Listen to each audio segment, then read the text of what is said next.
എൻ്റെ 19ാമത്തെ വയസ്സിൽ ഞാൻ തുടങ്ങിയത്. അപ്പോൾ 10 വർഷമായി സിനിമ ചെയ്യാൻ നടക്കുക. ചോദിച്ചത് എനിക്ക് അവസരങ്ങൾ വരുന്നത് കുറവാണ്, അപ്പം ഞാൻ തന്നെ എനിക്ക് അവസരം ഉണ്ടാക്കണം, ഞാൻ എഴുതുന്നുണ്ട് എനിക്ക് അഭിനയിച്ചൂടെ എന്ന് ചോദിച്ചിരുന്നു. കൊമേഴ്ഷ്യലി എഴുതുന്ന സ്ത്രീകൾ വളരെ കുറവാണ് നമ്മുടെ നാട്ടിൽ. ആ സീരീസ് കണ്ടപ്പോൾ ഞാൻ മനസ്സിലായി, ഒരു അഭിനേതാവാകണം എന്നുണ്ടെങ്കിൽ സിനിമയിൽ തന്നെ പോകണം എന്നില്ല. ഇങ്ങനെയുള്ള നല്ല നല്ല സീരീസുകളൊക്കെ വരികയാണെങ്കിൽ അതിൽ പറഞ്ഞ പോലെ എനിക്ക് ആൾക്കാരുടെ ഫേസ് ഐഡൻറ്റിഫൈ ചെയ്യുന്ന പ്രശ്നമുണ്ട്. അതായത് ഞാൻ വളരെ സീരിയസ് ആയിട്ട് പറയുന്നത്, ഞാൻ ഒരു വട്ടം എൻ്റെ പപ്പേനെയൊക്കെ റോട്ടി വെച്ച് കണ്ടിട്ട് എനിക്ക് മനസ്സിലായിട്ടില്ല. ഈ സമയത്ത് വരുന്ന ആങ്സൈറ്റി ഉണ്ടല്ലോ, അതായത് ഒരാൾ വന്ന് നമ്മളോട് സംസാരിക്കുമ്പോൾ ഞാനിങ്ങനെ ചിരിച്ച് ഹാ എന്തൊക്കെയുണ്ട് എന്നൊക്കെ ചോദിച്ച് ഇങ്ങനെ നിന്നിട്ട് ഈ സമയത്ത് ഇങ്ങനെ ബ്രെയിൻ ഇങ്ങനെ പ്രവർത്തിച്ചുകൊണ്ടിരിക്കുകയായിരിക്കും, ഇതാരാ എന്നുള്ള രീതിയിൽ. അതിൻ്റെ ആണെന്നാണ് എനിക്ക് ഏറ്റവും കൂടുതൽ ആങ്ഷ്യസ് ആവുന്നത് റിജക്ഷൻസ് വരുമ്പോഴാണെന്നുള്ളതും. കാരണം അതുകൊണ്ട് മാത്രമാണ് എനിക്കിപ്പം ഫൈനലി പടം ഉണക്കാൻ പറ്റിയെന്ന് ഞാൻ എവിടെയോ വിശ്വസിക്കുന്നുണ്ട്. കാരണം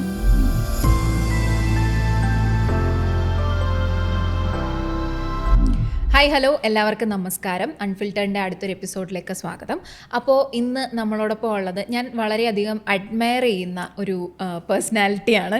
അത് പറഞ്ഞപ്പോൾ അളിച്ചിരിക്കുന്നുണ്ട്, പക്ഷേ അല്ല, ഞാൻ ഇതുവരെ അങ്ങനെ നേരിട്ട് പറയാത്തതുകൊണ്ടായിരിക്കും. പക്ഷേ woman in cinema is like ഈ ഒരു വന്നുകൊണ്ടൊരു റെവല്യൂഷൻ നടന്നുകൊണ്ടിരിക്കുന്ന ഒരു ടൈമാണ്. അപ്പോൾ ആ സമയത്ത് ഒരു ഡിഫറെൻറ്റ് എന്താ പറയുക ഏരിയാസിൽ വർക്ക് ചെയ്യാനായിട്ട് വരുന്ന സ്ത്രീകളെ കാണുമ്പോൾ എനിക്ക് ഭയങ്കര അഡ്മിറേഷനാണ്. അപ്പം അങ്ങനെ ഒരാളാണെന്ന് നമ്മളോടൊപ്പം ഉള്ളത് നിലീൻ സാൻഡ്ര. Hello hello hello. സത്യമായിട്ട് ഞാൻ പറഞ്ഞതെല്ലാം സത്യമാണ്, അതുകൊണ്ട് തന്നെ അതുകൊണ്ട് തന്നെയാണ് ഞാൻ പോഡ്കാസ്റ്റിൽ ഇൻവൈറ്റ് ചെയ്തതും. എനിക്ക് ഭയങ്കര ഞാൻ പറഞ്ഞില്ലേ, ആദ്യത്തെ ഇൻ്റർവ്യൂ ഞാൻ എടുത്തിട്ടുണ്ടായിരുന്നു കേട്ടോ നിലീൻ സാൻഡ്രയുടെ വേറൊരു ചാനലിന് വേണ്ടിയിട്ട് 2 വർഷം മുന്നേ. അതെ, 2022 ഡിസംബർ ആ ഒരു സമയത്ത്. അതെ ഡിസംബറിലായിരുന്നു. അപ്പോൾ ആ സമയത്ത് എടുത്തിട്ടുണ്ടായിരുന്നു. അപ്പോൾ സാമർത്ഥ്യശാസ്ത്രം ഇറങ്ങിയ സമയമായിരുന്നു. അപ്പോൾ എനിക്കത് കണ്ടിട്ടില്ലായിരുന്നു, പക്ഷെ ഞാൻ കുറച്ച് എൻ്റേതായ റിസർച്ചുകൾ മാത്രം നടത്തിയിട്ടായിരുന്നു ഞാൻ ആ ഇൻ്റർവ്യൂ എടുത്തത്. അപ്പോൾ എനിക്ക് ഭയങ്കര ഗിൽട്ട് അടിച്ചു. ഞാൻ പക്ഷെ അന്ന് ചോദിച്ചില്ലേ, കണ്ടിട്ടില്ലല്ലേ, സംസാരിച്ചുകൊണ്ടിരിക്കുന്നതിന്റെ ഇടയിൽ ഞാൻ ചോദിച്ചു. എന്നിട്ട് ഞാൻ ചോദിച്ചപ്പോൾ ഞാൻ പറഞ്ഞില്ല, എനിക്ക് പറ്റിയില്ല, ഇങ്ങനെ നൈറ്റ് ഷിഫ്റ്റ് ചെയ്യുന്നുണ്ടായിരുന്നു. അന്ന് ഞാൻ നൈറ്റ് ഷിഫ്റ്റ് ചെയ്യുന്നുണ്ടായിരുന്നു. അപ്പം അതിൻ്റെ കൂടെ ഞാൻ ആങ്കറിങ് ചെയ്തുകൊണ്ടിരുന്നു. അപ്പോൾ എനിക്ക് സമയം കിട്ടിയില്ലായിരുന്നു, അപ്പോൾ ഞാൻ കണ്ടില്ലായിരുന്നു. പക്ഷെ അന്ന് രാത്രി ഞാൻ ഫുള്ളിരുന്ന് കണ്ടു. അപ്പോൾ എനിക്ക് ഭയങ്കര എന്തോ വിഷമോ സന്തോഷമോ ഒക്കെ വന്നു. അപ്പോൾ കുറേ നാൾ കഴിഞ്ഞിട്ട് ഞാൻ പോഡ്കാസ്റ്റ് തുടങ്ങി. അപ്പോൾ ഞാൻ കുറച്ച് നാൾ മുന്നേ മെഡിക്കൽ മിറാക്കിളിൻ്റെ പോസ്റ്റർ വന്നപ്പോൾ ഞാൻ വിചാരിച്ചു, ഞാൻ എന്താ നിലീൻ സാൻഡ്ര ഇതുവരെ വിളിക്കാത്ത, അന്നത്തെ ആ ഒരു ഇത് നികത്തണം എനിക്ക്. കാരണം ഞാനിപ്പോൾ എല്ലാം കണ്ടിട്ടുണ്ട്. അപ്പോൾ എനിക്ക് കാണാം. പിന്നെ ആവാസവ്യൂഹം മാത്രം കാണാൻ പറ്റിയില്ല, പക്ഷെ ബാക്കിയെല്ലാം ഞാൻ കണ്ടിട്ടുണ്ട്. ദാവീദിലെ റോളും എല്ലാം ഞാൻ വളരെ കീനായിട്ട് ഒബ്സർവ് ചെയ്തിട്ടുണ്ട്. അപ്പോൾ ഞാൻ വിചാരിച്ചു എന്തായാലും വിളിക്കണം എന്ന് പറഞ്ഞിട്ടാണ് ഞാൻ വിളിച്ചത്. അതുകൊണ്ട് ഞാൻ പറഞ്ഞതൊക്കെ സത്യമാണ്. ആദ്യം തന്നെ കൺഗ്രാജുലേഷൻസ്, സ്വന്തമായിട്ട് എഴുതിയ സിനിമ ഇറങ്ങാൻ പോവാണ് അല്ലേ? ഷൂട്ട് നടക്കാൻ. എന്നാലും നമ്മൾ ഡിക്ലെയർ ചെയ്യും, ചെയ്തു. How do you feel? കാരണം എന്താണെന്ന് വെച്ച് കഴിഞ്ഞാൽ സാമർത്ഥ്യശാസ്ത്രം ഇറങ്ങിയ സമയത്ത് ഞാൻ ചോദിച്ചിരുന്നു, എന്തുകൊണ്ടാണ് ആ ക്യാരക്ടർ, ആര്യ എന്നുള്ള ക്യാരക്ടർ, ഡെയ്സി റോക്ക് പേപ്പർ സിസറിലായിരുന്നു ആര്യ. ഇത് ഡെയ്സി എന്നുള്ള ക്യാരക്ടർ സ്വന്തമായിട്ട് ചെയ്യാമെന്ന് വിചാരിച്ച് എഴുതിയപ്പോൾ മനസ്സിൽ തോന്നിയത് ആളെ തന്നെയാണോ എന്ന് ഞാൻ ചോദിച്ചു. ഞാൻ എഴുതി, പിന്നെന്താ എനിക്കെന്തുകൊണ്ട് അഭിനയിച്ചൂടാ എന്നാണ് എൻ്റെ അടുത്ത് ചോദിച്ചത്. എനിക്ക് അവസരങ്ങൾ വരുന്നത് കുറവാണ്, അപ്പം ഞാൻ തന്നെ എനിക്ക് അവസരം ഉണ്ടാക്കണം, ഞാൻ എഴുതുന്നുണ്ട് എനിക്ക് അഭിനയിച്ചൂടെ എന്ന് ചോദിച്ചിരുന്നു. അപ്പം അതിൽ മാറിപ്പോ 2 വർഷത്തിന് ശേഷം. അതായത് എനിക്ക് സത്യം പറഞ്ഞാൽ അന്ന് ഞാൻ ഈ പറഞ്ഞ പോലെ ആക്ടിങ് ആയിരുന്നു കുറച്ചുകൂടെ ഇഷ്ടം. റൈറ്റിംഗ് എനിക്ക് എന്താ പറയുക, ഇതിലേക്കുള്ളൊരു വഴി എന്നുള്ള രീതിയിലൊക്കെ ഞാൻ സ്റ്റാർട്ട് ചെയ്ത്. പക്ഷെ ഇപ്പം എനിക്ക് തോന്നുന്നു സിനിമ എത്തിക്കഴിഞ്ഞപ്പോൾ ഞാൻ റൈറ്റിംഗ് കുറച്ചുകൂടെ സീരിയസ് ആയിട്ട് എടുത്തു.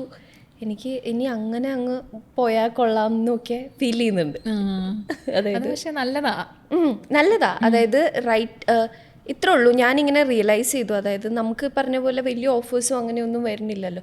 പിന്നെ ഞാൻ ഈ ആൾക്കാരുമായിട്ട് മറ്റേ കണക്ഷൻ മെയിൻറ്റെയിൻ ചെയ്യുന്നതിലൊക്കെ കുറച്ച് പുറകോട്ടാ. അപ്പോൾ എനിക്ക് അങ്ങനെ റോൾസ് ഒന്നും വരുന്നുമില്ല. പിന്നെ എന്തൊക്കെയോ വന്നപ്പോൾ ഞാനിങ്ങനെ ആലോചിച്ചു, അതായത് എവിടെയോ എനിക്ക് സ്ക്രിപ്റ്റിന് കുറച്ച് പ്രൈസ് കിട്ടുന്നുണ്ട്, വിമർശനങ്ങളും കിട്ടുന്നുണ്ട്, പ്രൈസും കിട്ടുന്നുണ്ട്. ഇപ്പോൾ ഈ പടത്തിൻ്റെ സ്ക്രിപ്റ്റ് എഴുതിയപ്പോഴാണെങ്കിലും ഒരുപാട് പേര് കുറേ നല്ലത് പറഞ്ഞു. അപ്പം ഞാൻ ആലോചിച്ചൊരു കാര്യം, it's very easy to replace me when it comes to acting. Okay. അല്ലേ? അതായത് ഇപ്പോൾ എനിക്ക് പകരം എനിക്ക് തന്നെ കാണാൻ പറ്റുന്നുണ്ട് ഒരു 10 ഓപ്ഷൻ ഇപ്പോൾ ഇതിൽ. പക്ഷേ കൊമേഴ്ഷ്യലി എഴുതുന്ന സ്ത്രീകൾ വളരെ കുറവാണ് നമ്മുടെ നാട്ടിൽ. കൊമേഴ്ഷ്യൽ റൈറ്റിംഗ് ആട്ടോ പറയുന്നത്. അപ്പോൾ ഞാൻ ഓർത്തു എന്നാൽ പിന്നെ കുറച്ചുകൂടെ സീരിയസ് ആയിട്ട് റൈറ്റിങ്ങിനെ കണ്ട്, അപ്പോൾ ഞാൻ അത്രയും സീരിയസ് ആയിട്ട് ഇത് അപ്രോച്ച് ചെയ്തൊരു പരിപാടിയാണ് മെഡിക്കൽ മിറാക്കിൾ. അല്ല, ഇപ്പോൾ 10 ഓപ്ഷൻ വേറെ കാണാൻ പറ്റുന്നുണ്ട് എന്ന് പറഞ്ഞത് ശരിയാണ്. കാരണം അഭിനയിക്കാനാണ് എല്ലാവരും ഈ സിനിമയിലേക്ക് എത്തിപ്പറ്റണം എന്നാണ് എല്ലാവർക്കും. എന്താണ് ഈസി ഓപ്ഷൻ? അഭിനയം. അങ്ങനെയാണ്. എനിക്ക് അങ്ങനെ ഈസി എന്നായിരുന്നില്ല കേട്ടോ, ഇഷ്ടമായിരുന്നു പണ്ട് മുതലേ. പക്ഷേ എവിടെയോ ഒന്ന് എനിക്ക് മനസ്സിലായി, എന്താ ഒരു ഇത് പറയുമല്ലോ, അൺഡിനയബിളി ഗുഡ് എന്ന് പറയും. അതായത് when you are undeniably good, then okay, you can go for it. പക്ഷെ എനിക്ക് ആക്ടിങ്ങിൽ മറ്റേ അൺഡിനയബിളി ഗുഡാന്നൊന്നും ഫീൽ ചെയ്തിട്ടില്ല. റൈറ്റിങ്ങിൽ അങ്ങനെ ഫീൽ ചെയ്യണം എന്നാണ് എൻ്റെ ആഗ്രഹം. പക്ഷെ രണ്ടിലും നല്ലതാ. ആസ് എൻ ഓഡിയൻസ് ഞാൻ പറയാം, രണ്ടിലും നല്ലതാ. അല്ല, ഞാൻ ആക്ടിങ് ഈസി ആണെന്ന് പറയാൻ കാര്യം എന്ന് വെച്ച് കഴിഞ്ഞാൽ, നമ്മളുടെ ഒരു സാധാരണ ജീവിതത്തിൽ വെച്ച് നോക്കുമ്പോൾ ഒരു സാധാരണക്കാരൻ്റെ സ്വപ്നം കാണാൻ ഏറ്റവും എളുപ്പം അഭിനയിക്കാൻ ശ്രമിച്ചാലോ എന്നുള്ളതാണ്. മനസ്സിലായില്ലേ? ഞാനും അഭിനയിക്കാൻ ഭയങ്കര, ഈ പറഞ്ഞ പോലെ തന്നെ എനിക്കും അറിയത്തില്ല എന്ന് എനിക്ക് നന്നായിട്ട്, അല്ല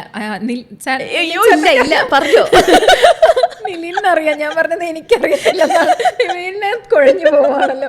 6 മണിയായി, അതിൻ്റെ ആണെന്ന് തോന്നുന്നു. സാധാരണ ഞാൻ ഇവിടെ വന്നിരുന്ന് ഇങ്ങനെ മണ്ടത്തരം പറയുന്നതല്ല, പറയുമ്പോഴേ എനിക്ക് മനസ്സിലായി മണ്ടത്തരം പറയാം. അങ്ങനെയല്ല, ഞാൻ പറഞ്ഞത് ഇപ്പം എനിക്കും അഭിനയിക്കാൻ അറിയില്ല എന്ന് എനിക്കറിയാം. പക്ഷെ ആഗ്രഹം ഭയങ്കരമായിട്ടുണ്ട്. പക്ഷേ അതിനെ ചുറ്റിപ്പറ്റി നിൽക്കുന്ന എന്ത് ജോലി ചെയ്യാനും ഞാൻ തയ്യാറാണ്. ഇപ്പം അസിസ്റ്റൻറ്റ് ഡയറക്ടർ ആവാനും എനിക്ക് പറ്റില്ല, കാരണം എനിക്ക് അതിനുള്ള കഴിവില്ലെന്ന് എനിക്ക് നന്നായിട്ടറിയാം. പക്ഷെ മറ്റ് ചുറ്റിപ്പറ്റി നിൽക്കുന്ന എന്ത് ജോലിയും ചെയ്യുന്നെങ്കിൽ, പക്ഷെ ആ ചെയ്യുന്ന ജോലി ഇത്ര ഭംഗിയായിട്ട് നിലീൻ ചെയ്യുന്നുണ്ട്. ഇപ്പോൾ റൈറ്റിംഗ് ആണെന്ന് പറഞ്ഞാലും അഭിനയത്തിലേക്കുള്ളൊരു വഴിയാണ് റൈറ്റിംഗ് എന്ന് കണ്ടിരുന്നെങ്കിലും, ഇപ്പോൾ റോക്ക് പേപ്പർ സിസർ ആണെങ്കിലും അത് ഭയങ്കര വ്യത്യസ്തമായിട്ട് വന്നൊരു കഥയാണ് അല്ലേ? ആ സമയത്ത് കരിക്കിൻ്റെ അതിൻ്റെ സീസൺ 2 ഞാൻ ചെയ്യുന്നത്. സീസൺ 1 അവർ ചെയ്തു, അതിനത്ര റീച്ചൊന്നും കിട്ടിയില്ല, അക്സെപ്റ്റബിലിറ്റി കിട്ടാഞ്ഞിട്ട് നീലേട്ടൻ ഫുൾ ക്രൂവിനെ റീപ്ലേസ് ചെയ്ത് അങ്ങനെ കൊണ്ടുവന്നതാണ് ഞങ്ങളെ. അപ്പം അങ്ങനെ ഞാനത് ഞാനത് റിയലൈസ് ചെയ്യുന്നത് ഇപ്പോഴാണ്, സെക്കൻഡ് സീസൺ ആണെന്നുള്ളത്. അത് ഭയങ്കര എന്താ പറയാ, നല്ലൊരു അച്ചീവ്മെന്റ് അല്ലേ?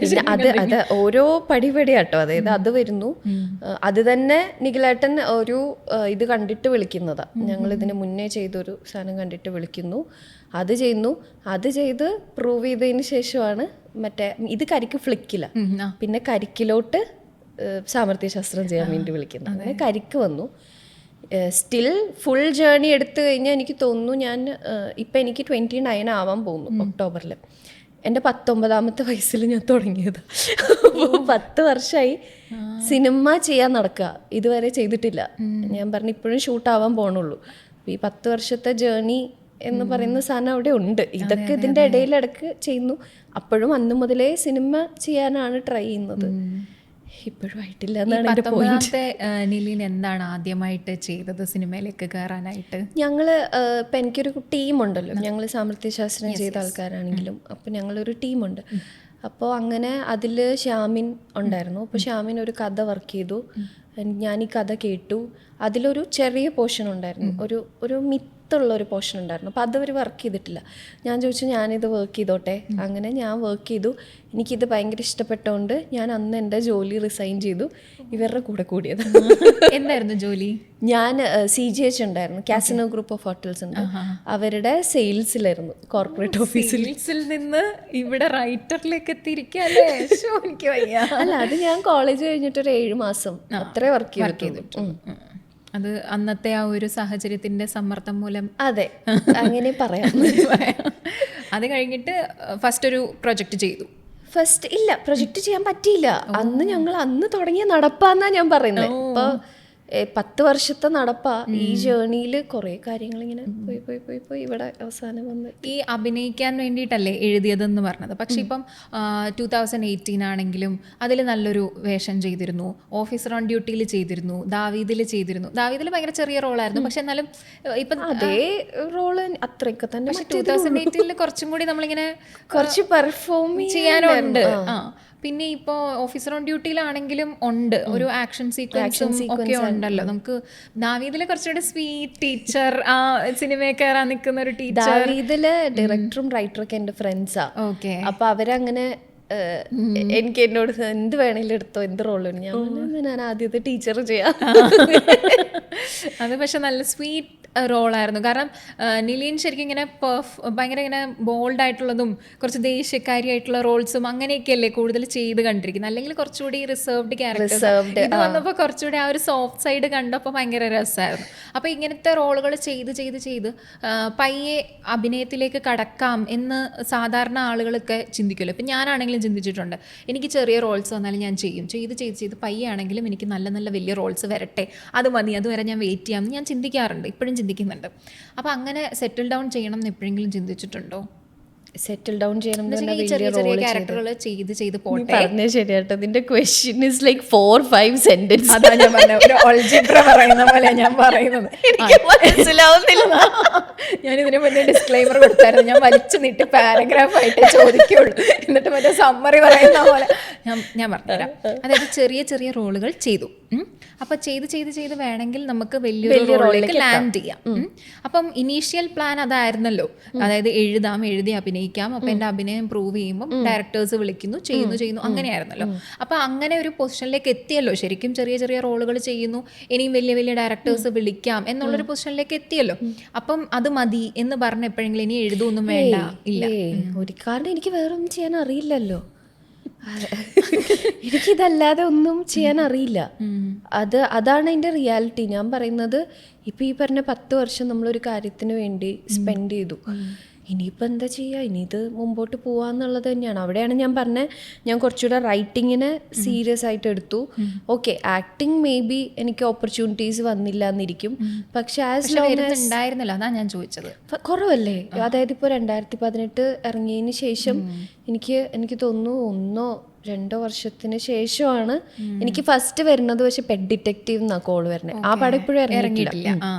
അത് ചെയ്തു. അതിനുശേഷമാണ് ദാവീദും ഓഫീസറും ചെയ്യുന്നത്. കഴിഞ്ഞു. പിന്നെ എനിക്ക് വന്നിട്ടില്ലല്ലോ. എപ്പോഴും ഞാൻ വെറുതെ ഇരിക്കല്ലോ. അങ്ങനത്തെ ആ ഫ്രീക്വൻസി ഒക്കെ ഭയങ്കര കുറവാണ്. പക്ഷെ എന്തായിരുന്നു എൻ്റെ ക്വസ്റ്റ്യൻ? സെറ്റിൽ ഡൗൺ ആവാൻ തോന്നുന്നു. ഇല്ല, കാരണം എനിക്ക് വേറെ ഒന്നും ചെയ്യാൻ അറിയില്ല. അപ്പോൾ ഒന്നെങ്കിൽ ആക്ടിങ് അല്ലെങ്കിൽ writing, direction. And right now ഞാൻ ബിലീവ് ചെയ്യുന്നത് എനിക്ക് അത്രയും ടാലൻ്റ് ഇല്ല എന്നാണ്. അതായത് ഞാൻ കുറച്ച് പ്രീഡോമിനൻ്റ്ലി റൈറ്റർ പെർസ്പെക്റ്റീവിലാണ് എല്ലാം കാണുന്നതും ചെയ്യുന്നതും. കുറേയും കൂടി അപ്പോൾ ഒരു ഡിറക്ഷൻ ലെവലിലേക്ക് എനിക്ക് സോഫാർ ഞാൻ എത്തിയിട്ടില്ല. പക്ഷെ കഥ എഴുതുന്ന ആൾക്ക് അതിനെ നയിക്കാനും ചിലപ്പോൾ പറ്റില്ലായിരിക്കും. പറ്റും. അത് എനിക്ക് തോന്നുന്നു. മേ ബി ഞാനിപ്പോൾ ശ്യാമിൻ്റെ കൂടെ വർക്ക് ചെയ്യുന്നത്. അപ്പോൾ ഞാൻ ഇയാളെയാണ് കാണുന്നത്. അപ്പം ഞാൻ നോക്കുമ്പോൾ ഇവർ ഓരോ ഫ്രെയിം വെച്ച് എങ്ങനെ കഥ പറയാം, ലെൻസ് വെച്ച് എങ്ങനെ കഥ പറയാം എന്നൊക്കെ ഡിസ്കസ് ചെയ്യുമ്പോൾ ഞാൻ അങ്ങനെ ചെയ്യുന്ന ആളല്ല. എനിക്ക് കഥ പറയാനാണ് അറിയാവുന്നത്. അപ്പം അത്രയും ടാലൻ്റ് ഇല്ലയെന്ന് നമുക്ക് റിയലൈസ് ചെയ്യുമ്പോൾ നമുക്കൊരു പിന്നിലോട്ടൊരു വലിയ വരില്ലേ. ചിലപ്പോൾ എനിക്ക് ബേസിക്കായിട്ട് കഥ പറയാൻ പറ്റുമായിരിക്കും, പക്ഷെ എന്നാലും എനിക്ക് അത്രയും അറിയില്ല. ചെയ്യുമ്പോൾ ടെക്നിക്കാലിറ്റീസ് അത്രയും അറിയില്ല. പഠിക്കുന്നുള്ളൂ, പക്ഷെ എന്നാലും കുറവാണ് എനിക്ക് അറിയാവുന്നത്. നിർബന്ധമില്ല കേട്ടോ ടെക്നിക്കാലിറ്റീസ് അറിയണം എന്ന്. നിർബന്ധമില്ല. ഇപ്പോൾ നമ്മൾക്കൊരു നല്ല DOP ഉണ്ട്, നമ്മൾക്ക് എല്ലാ സിനിമയിൽ അങ്ങനെയുണ്ട്. നമ്മൾ കരിക്ക് ചെയ്ത് കഴിഞ്ഞിട്ട് ഇപ്പം സിനിമയിൽ വന്നിട്ട് ഞാൻ ഇപ്പോൾ ഓർക്കുന്നുണ്ട്, എല്ലാ ടെക്നീഷ്യൻസും കൂടി ഇങ്ങനെ മീറ്റ് ചെയ്യുന്ന സമയത്ത് വി വർ ടോക്കിങ് ഇങ്ങനത്തെ ഒരു സാധനം അങ്ങനത്തെ ഒരു സാധനം എന്നൊക്കെ പറയുമ്പോൾ എല്ലാവരും ഇത് നമ്മളിങ്ങനെ ചെയ്യുന്നു എന്ന് വെച്ചാൽ എല്ലാവരും പെട്ടെന്ന് അവരവരുടെ ജോലികൾ ഇങ്ങനെ ചെയ്തിട്ട് നമ്മളിങ്ങനെ. അപ്പം ഞാനും ശ്യാമിയും കൂടി ഇങ്ങനെ ഒരു മൊമെൻറ്റ് ഞങ്ങളിങ്ങനെ നോക്കിയിട്ട് ഞങ്ങളിങ്ങനെ കാണിച്ചു. അതെന്താന്ന് വെച്ചാൽ കരിക്ക് ചെയ്യുന്ന സമയത്ത് കോസ്റ്റ്യൂം പർച്ചേസിന് ഞാനും ശ്യാമിയും പോകണം, ലൊക്കേഷൻ നോക്കാൻ ഞങ്ങൾ പോകണം, എല്ലാ കാര്യവും ഞങ്ങൾ ചെയ്യണം. ഞാൻ പറഞ്ഞ ഒരു പ്രിൻ്റ് ഔട്ട് എടുക്കണമെങ്കിൽ ഞങ്ങളാ. അപ്പോൾ അവിടെ നിന്ന് സിനിമയിലേക്ക് പെട്ടെന്ന് വന്നപ്പോൾ എല്ലാ കാര്യത്തിലും എക്സ്പേർട്സ് ആയിട്ടുള്ള ആൾക്കാർ ചുറ്റും വരുന്നു, അവരവരുടെ ജോലി കൃത്യമായിട്ട് ചെയ്യുന്നു എന്ന് പറഞ്ഞാൽ ആ റിസോഴ്സ് നമുക്ക് വരുന്നതൊക്കെ നല്ല രസമാണ്. അതെ അതെ അതെ. അതായത് ആ ഒരു സ്മോൾ സ്കെയിലിൽ നിന്ന് ബിഗ് സ്കെയിലിലേക്ക് ഇപ്പോഴും ആൾക്കാർക്ക് അറിയില്ല. സാമ്പത്തിക ശാസ്ത്രമൊക്കെ വളരെ സ്മോൾ സ്കെയിലിൽ നമ്മൾ ചെയ്ത പരിപാടിയാണ്. അപ്പോൾ അവിടെ നിന്ന് പെട്ടെന്ന് ആ ബിഗ് സ്കെയിൽ കാണുമ്പോഴുള്ളൊരു സന്തോഷമുണ്ട്. അതെ അതെ അത് ഭയങ്കര, എനിക്കും ഭയങ്കര പ്രൗഡ് ഓഫ് യു. സാമർത്ഥ്യശാസ്ത്രം ഞാനന്ന് കണ്ടു എന്ന് പറഞ്ഞില്ലേ, അത് എനിക്ക് തോന്നുന്നു അത് ഇറങ്ങിയ സമയത്ത് ഒത്തിരി പേരിങ്ങനെ ക്രിട്ടിസൈസ് ചെയ്തതെന്ന് വെച്ച് കഴിഞ്ഞാൽ മുന്നേ കണ്ട സപ്തമശ്രീ തസ്കര അതുമായിട്ട് കമ്പയർ ചെയ്തു. പിന്നെ കുറെ ഹൈസ്റ്റ് പടങ്ങളായിട്ടൊക്കെ, ഹൈസ്റ്റ് തന്നെയല്ലേ പറയുന്നത്, ഇത് ഹൈസ്റ്റ് ആയിരുന്നില്ല, ഹൈസ്റ്റ് ആയിട്ട് തന്നെ കമ്പയർ ചെയ്തു അതുമായിട്ടൊക്കെ. പക്ഷെ അന്ന് എന്നോട് നിലീൻ പറഞ്ഞ കാര്യമുണ്ട്, ഫോർമുലകളുണ്ട് സിനിമയ്ക്ക്. അതായത് ഇങ്ങനെ ഓരോ സിനിമകളുടെയും ഫോർമുല. ഇപ്പം സർവൈവൽ ഉണ്ട്, കേപ്പർ ജോണറാണ് ഈ പറഞ്ഞ പടം. അന്ന് എനിക്ക് ഭാഷ മനസ്സിലായില്ല, ഇപ്പോഴും അറിയില്ല. അത് ഇങ്ങനെ ഓരോ ജോണേഴ്സ് ഉണ്ട്, അതിൽ കേപ്പർ ജോണറിൽ വരുന്നതാണ് ഹൈസ്റ്റ്, കോൺ, അങ്ങനത്തെ പരിപാടിയൊക്കെ. അതിൽ ഉള്ള പരിപാടിയായിരുന്നു അത്. പക്ഷെ ഇപ്പം ഞാൻ 2 years later ഞാൻ ചിന്തിക്കുകയെന്നുണ്ടെങ്കിൽ ഞാൻ അവിടെയും ലേൺ ചെയ്തൊരു കാര്യമുണ്ട് കേട്ടോ. അതായത് ആ ക്രിറ്റിസിസംസ് എന്നെ എഫക്റ്റ് ചെയ്ത. അപ്പം അതിൽ ഒരു റീസൺ ഉണ്ടായിരുന്നു അതിൻ്റെ ക്ലൈമാക്സ് ഞാൻ അങ്ങനെ ആക്കിയതിന്. അപ്പം അതായത് ഇവരെ നെഗറ്റീവ് ആൾക്കാരാക്കണ്ട എന്നുള്ളൊരു സജഷൻ നിഗ്ലേറിൻ്റെ സൈഡിൽ നിന്ന് പറഞ്ഞായിരുന്നു. അതായത് കരിക്കിലത്തെ ആൾക്കാർ പിള്ളേരൊക്കെ കാണുന്നതാണല്ലോ. അപ്പം അവരെ എൻ്റെ ഇനീഷ്യൽ സ്റ്റോറി അനുസരിച്ച് ഇവർ 5 പേരും ഭയങ്കര നെഗറ്റീവ് ഷെയ്ഡിലേക്ക് പോകും എന്നൊക്കെ ആയിരുന്നു. അപ്പോൾ അങ്ങനെ പറഞ്ഞപ്പോൾ നമ്മൾ പെട്ടെന്ന് മാറ്റി അങ്ങനെയാണ് ഇപ്പോഴത്തെ ക്ലൈമാക്സ് ഒക്കെ ആയത്. പക്ഷെ ഇപ്പോഴായിരുന്നു ഞാൻ അത് എഴുതിയെങ്കിൽ, ഇപ്പോഴത്തെ എക്സ്പീരിയൻസിലാട്ടോ, അതായത് ഇപ്പോഴത്തെ രീതിയിൽ സിനിമ എഴുതി വന്നപ്പോൾ ഞാൻ പഠിച്ചൊരു കാര്യം എന്ന് വെച്ച് കഴിഞ്ഞാൽ, അന്ന് ഞാൻ റോങ് ആയിട്ട് എന്താ ചെയ്തതെന്ന് എനിക്ക് മനസ്സിലായി. അന്ന് എനിക്കൊരു കാര്യം മാറ്റണമായിരുന്നു. അപ്പോൾ ആ കാര്യം മാറ്റാൻ വേണ്ടി ഞാൻ എന്താ ചെയ്തത്, ബാക്കിയെല്ലാം അങ്ങനെ നിർത്തി, എന്നിട്ട് ഇതെടുത്ത് മാറ്റി അവിടെ വേറൊരു കാര്യം എഴുതി ചേർത്തു. ഇപ്പോൾ പക്ഷെ ഞാൻ അങ്ങനെയല്ല. നമ്മൾ സിനിമ എഴുതുമ്പോഴാണെങ്കിലും ഒരുപാട് പേര് നമ്മളോട് സജഷൻസ് പറയും. പ്രൊഡ്യൂസർ സൈഡിൽ നിന്നും ആക്ടേഴ്സ് സൈഡിൽ നിന്നും എല്ലാ ടെക്നീഷ്യൻ സൈഡിൽ നിന്നും ഒക്കെ സജഷൻസ് വരും. നമ്മുടെ മനസ്സിലൊരു പെർഫെക്റ്റ് സ്ക്രിപ്റ്റാന്നൊക്കെ പറഞ്ഞ് അവിടെ പോയി ഇരുന്നാൽ നടക്കില്ല. കാരണം എല്ലാവരും പറയും, ലോജിക്കൽ ക്വസ്റ്റ്യൻസ് ചോദിക്കും, അങ്ങനെയൊക്കെ ഒരുപാട് കാര്യങ്ങൾ വരുമ്പോൾ നമ്മളിത് മാറ്റണം. പക്ഷെ ഇപ്പം ഞാൻ മാറ്റാൻ ശരിക്കും ഞാൻ പറയുന്നത് അന്ന് മാറ്റിയ പോലെ അല്ല ഇപ്പം ഞാൻ മാറ്റുന്നത്. ഇപ്പം ഞാൻ ഫുൾ പൊളിക്കും, ഒന്നേന്ന് പൊളിക്കും. അതായത് ഈ ഏരിയ മാത്രം മാറ്റി ഇവിടെ ഫിക്സ് ചെയ്യാൻ നോക്കാതെ ഫുൾ മാറ്റി ഫുൾ പൊളിച്ച് ഫുൾ ഫിക്സ് ചെയ്യും. ഇതാണ് ഞാൻ അന്ന് റോങ് ആയിട്ട് ചെയ്തതെന്നാണ് ഞാൻ വിശ്വസിക്കുന്നത്. ഇപ്പം റൈറ്റ് ആയിട്ട് ചെയ്തു എന്നാണ് ഞാൻ വിശ്വസിക്കുന്നത്. എനിക്കറിയില്ല, 2 വർഷത്തിന് ശേഷം. കാരണം ഞാൻ പഠിച്ചുകൊണ്ടിരിക്കുകയാണ്. 2 വർഷത്തിന് ശേഷം നീ ഇൻ്റർവ്യൂ എടുക്കുമ്പോൾ മേ ബി ചിലപ്പോൾ ഞാൻ തെറ്റായിട്ടായിരിക്കാം ഇപ്പം പറയുന്ന കാര്യമൊന്നും എനിക്കറിയില്ല. പക്ഷെ എല്ലാവരും ലേണിംഗ് കർവ് ആണല്ലോ. അപ്പൊ അതിന്ന് അന്ന് ക്രിട്ടിസൈസ് ചെയ്തതിന്ന് പഠിക്കാൻ റെഡിയാവുക എന്ന് പറയുന്നത് തന്നെ വലിയ അല്ല. ഞാൻ എപ്പോഴും ഓർക്കുമായിരുന്നു എന്താ ഞാൻ റോങ് ആയിട്ട് ചെയ്തത്. അതായത് ഓക്കെ ഇങ്ങനെ ക്ലൈമാക്സ് മാറ്റണമെന്ന് പറഞ്ഞു, പക്ഷെ മാറ്റിയത് ഞാനാണല്ലോ, ഇത് ഇങ്ങനെ ആക്കിയത് ഞാനാണല്ലോ. അപ്പൊ ഇത് എനിക്ക് ആരെയും അങ്ങനെ ഇതാക്കാൻ പറ്റില്ല, ഇത് എൻ്റെ തന്നെ ഇതാണ്. അപ്പം ഞാൻ എന്തുകൊണ്ടായിരിക്കും അങ്ങനെ ചെയ്തത്, ഞാൻ എന്ത് ചെയ്യണമായിരുന്നു റൈറ്റ് ആയിട്ടെന്നൊക്കെ ഞാൻ ആലോചിച്ചു. പക്ഷെ എനിക്ക് ഉത്തരം കിട്ടിയിട്ടില്ലായിരുന്നു. അതിന് എനിക്ക് ഉത്തരം കിട്ടിയിട്ട് ഇപ്പോൾ ഒരു 3 മാസമായിട്ടുള്ളൂ. ഞാൻ ഈ പ്രോസസ്സിൽ കൂടെ പോയപ്പോഴാണ് എനിക്ക് അതിൻ്റെ ഉത്തരം കിട്ടുന്നത്. എനിക്ക് തോന്നുന്നു ക്ലൈമാക്സിൽ ഒരു സിമിലാരിറ്റി വന്നതായിരിക്കും. അതായത് ഇവർക്ക് പൈസ തിരിച്ചു കൊടുത്തു അങ്ങനെയൊക്കെ വന്നു. അത് ഈ വൈറ്റ് വാഷ് ചെയ്യാൻ നോക്കിയതിന്റെ പരിപാടികളാണ് സപ്തമശ്രീ ആയിട്ട് അടിച്ചത്. പേരും ഭയങ്കര സിമിലർ ആണല്ലോ, സപ്തമശ്രീ, സാമർത്ഥ്യശാസ്ത്രം. ഒബ്വിയസ്ലി നമുക്ക് പെട്ടെന്ന്. പിന്നെ മറ്റേ എനിക്കിപ്പോൾ ഞാൻ കാഷ്വലി ആൾക്കാരോട് പറയും, മോഷ്ടിക്കാൻ ഇത്രയും സാധനം കിടക്കുമ്പോൾ ആരെങ്കിലും സപ്തമശ്രീ തസ്കരയെന്ന് മോഷ്ടിക്കും? ബേസിക് ആണല്ലോ, മോഷ്ടിക്കുകയാണെങ്കിൽ നമുക്ക് എവിടെ നിന്നൊക്കെ മോഷ്ടിക്കാം. ശരിയാ അത് ശരിയാ. പക്ഷെ ഈ പറഞ്ഞത് ഇപ്പൊ ഫോർമുല എനിക്കിപ്പോഴും ഓർമ്മയുണ്ട്. ഈ സാധനം ഫസ്റ്റ് പറയുന്നത് ഞാനാണ് നിഖിലേട്ടനോട് ഇങ്ങനെ ചോദിക്കുന്നത്, അങ്ങനെ ഇപ്പൊ ഇങ്ങനെ ആയിക്കഴിഞ്ഞാൽ ചേട്ടാ ഇതിപ്പോ സപ്തമശ്രീ തസ്കരയല്ലേ എന്ന് ഫസ്റ്റ് ചോദിക്കുന്നത്. ശരിയാ. പക്ഷെ അതിന്ന് പഠിക്കുക എന്നുള്ളത് നമ്മളുടെ ലേണിംഗ്. പിന്നെ അതൊരു യൂട്യൂബ് സീരീസ് ആണ്, അതിൻ്റെതായ ഇതുണ്ട് അതിന്. പിന്നെ ഞാനിപ്പോഴും അതിൽ പ്രൗഡായിട്ടുള്ള വേറൊരു കാര്യമുണ്ട്. ഇത് ഞാൻ പറയാം. അതായത് നമ്മൾ യൂട്യൂബിൽ ഓരോ എപ്പിസോഡായിട്ട് അപ്ലോഡ് ചെയ്യുന്നത് 2 ആഴ്ച കൂടുമ്പോഴാണ് ഓരോ എപ്പിസോഡ് അപ്ലോഡ് ചെയ്യുന്നത്. ഇതൊരു ത്രില്ലർ ജോണറിലുള്ള ഒരു സാധനമായിരുന്നു. ഇതിനടിയിൽ കമൻസ് വരും. എല്ലാവരും വന്നിട്ട് ഇത് ഗസ് ചെയ്യാൻ തുടങ്ങും, കഥ പ്രെഡിക്റ്റ് ചെയ്യാൻ തുടങ്ങും. നമ്മുടെ ഇതിന് ആരൊക്കെയോ മറ്റ് വീഡിയോസൊക്കെ ചെയ്തിടുന്നുണ്ടായിരുന്നു, ഇതിങ്ങനെ ആയിരിക്കും അങ്ങനെ ആയിരിക്കും. കാരണം കരിക്കാണല്ലോ ഇവർക്ക്, ആൾക്കാർ ഇങ്ങനെ ചെയ്യുന്ന ഇതിലാണ്. ഇവരാരും ഭാഗ്യത്തിന് ഗസ് ചെയ്തില്ല ക്ലൈമാക്സ്. ക്ലൈമാക്സ് നല്ലതോ പൊട്ടേ ആയിക്കോട്ടെ, പക്ഷെ ഗസ് ചെയ്തില്ല. അതൊരു ഫാക്റ്റാണ്. അതായത് ഇവൻതോ നമ്മൾ സിനിമ ചെയ്യുമ്പോൾ നമ്മൾ അത്രയും പ്രശ്നമില്ല, കാരണം 2 മണിക്കൂർ ആൾക്കാർ അവിടെ ഇരുന്നിട്ട് പൊക്കോളും. മറ്റേത് എല്ലാ തിയറീസും വരും, ഈ 2 ആഴ്ചയിൽ എല്ലാ കമൻസിലും വരും. അപ്പോൾ അതിന് ഞാനിപ്പോഴും ആ കാര്യത്തിൽ എനിക്ക് ഓക്കെയാണ്. അല്ലാതെ എനിക്കിപ്പോഴും ആ സ്ക്രിപ്റ്റിൽ കുറേ പ്രശ്നങ്ങളൊക്കെ ഞാൻ പിന്നീട് ഐഡൻറ്റിഫൈ ചെയ്തതും പിന്നെ ഞാൻ അതൊക്കെ വിട്ടു. അതിൽ നിന്ന് മൂവ് ഓണായി ഇപ്പം അടുത്ത പരിപാടി. അത് എല്ലാം ഒരു ലേണിംഗ് ആണല്ലോ. അതെ അതെ അതെ. അതിലുണ്ടല്ലോ, അതിലുള്ള ഹ്യൂമറൊക്കെ നിലീൻ തന്നെ എഴുതിയതായിരുന്നോ അതോ ഇംപ്രവൈസ് ചെയ്തതാണോ? ഹ്യൂമർ കുറവായിരുന്നു. പക്ഷേ ഒരു സാധനമുണ്ട്, ഞാൻ പറഞ്ഞോട്ടെ. ഞാൻ പണ്ടൊരു സാധനം ഇറക്കിയായിരുന്നു, മണ്ടത്തരം.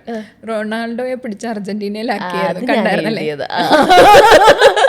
ആ സമയത്താണ് അർസനൽ എന്താ പഞ്ചായത്ത് എനിക്ക് ഇപ്പോഴും ഓർമ്മയുണ്ട്. അല്ല, പഞ്ചായത്ത് എന്നുള്ളത് അവര് പറഞ്ഞതാ. ആർസനൽ രാജ്യമാണോ എന്ന് ചോദിക്കുന്നതിലുള്ളതാ. കാരണം എന്താന്ന് വെച്ചാൽ എൻ്റെ അനിയൻ ഭയങ്കര ആർസനൽ ഫാനാണ്. ഞാനങ്ങനെ ഫുട്ബോൾ അത്ര ഫോളോ ചെയ്യുന്നില്ല, പക്ഷെ എനിക്ക് ബേസിക് കുറച്ച് കാര്യങ്ങളൊക്കെ അറിയാം, പക്ഷെ ഫോളോ ചെയ്യാറില്ല. അപ്പോൾ ഇങ്ങനെ അവൻ ആർസനൽ ഫോളോ ചെയ്യുന്നത് കൊണ്ട് എനിക്ക് ആർസനൽ എന്ന് പറഞ്ഞത് ക്ലബ് ഉണ്ടെന്ന് അറിയായിരുന്നു. അങ്ങനത്തെ പക്ഷെ എനിക്ക് പേഴ്സണലി ഭയങ്കര റിലേറ്റ് ചെയ്യാൻ പറ്റുന്നുണ്ടേ. ഞാൻ കുറേ ചിരിച്ചു, അതാ ഞാൻ എനിക്ക് കാണുമ്പോൾ ചോദിക്കണം. പക്ഷെ അന്ന് എൻ്റെ ഈ മണ്ടത്തരം കണ്ടിട്ടില്ലായിരുന്നല്ലോ. ഇല്ല, അത് അർജുവായിട്ടുള്ളത് അത് കഴിഞ്ഞിട്ടല്ലേ ഞാൻ എനിക്ക് മുന്നേ ഇറക്കിയത്. അത് എങ്ങനെയാണല്ലോ എല്ലാം കുത്തിപ്പൊങ്ങി വരുന്നത് ഒരു സമയം. അല്ല, അന്നൊന്ന് പൊങ്ങി എല്ലാം കഴിഞ്ഞ് പോയായിരുന്നു. പിന്നെ പണ്ട് പൊങ്ങിയിട്ടുണ്ട്. അതായത് 2022 സെപ്റ്റംബറിൽ എന്തോ ഇറങ്ങിയ സാധനമാണ് അത്. അന്ന് പൊങ്ങി, അന്ന് ട്രോളായി, എല്ലാം കഴിഞ്ഞു. അത് കഴിഞ്ഞ് ഇവൻ ഭയങ്കര അർജന്റീന ഫാനാണ്.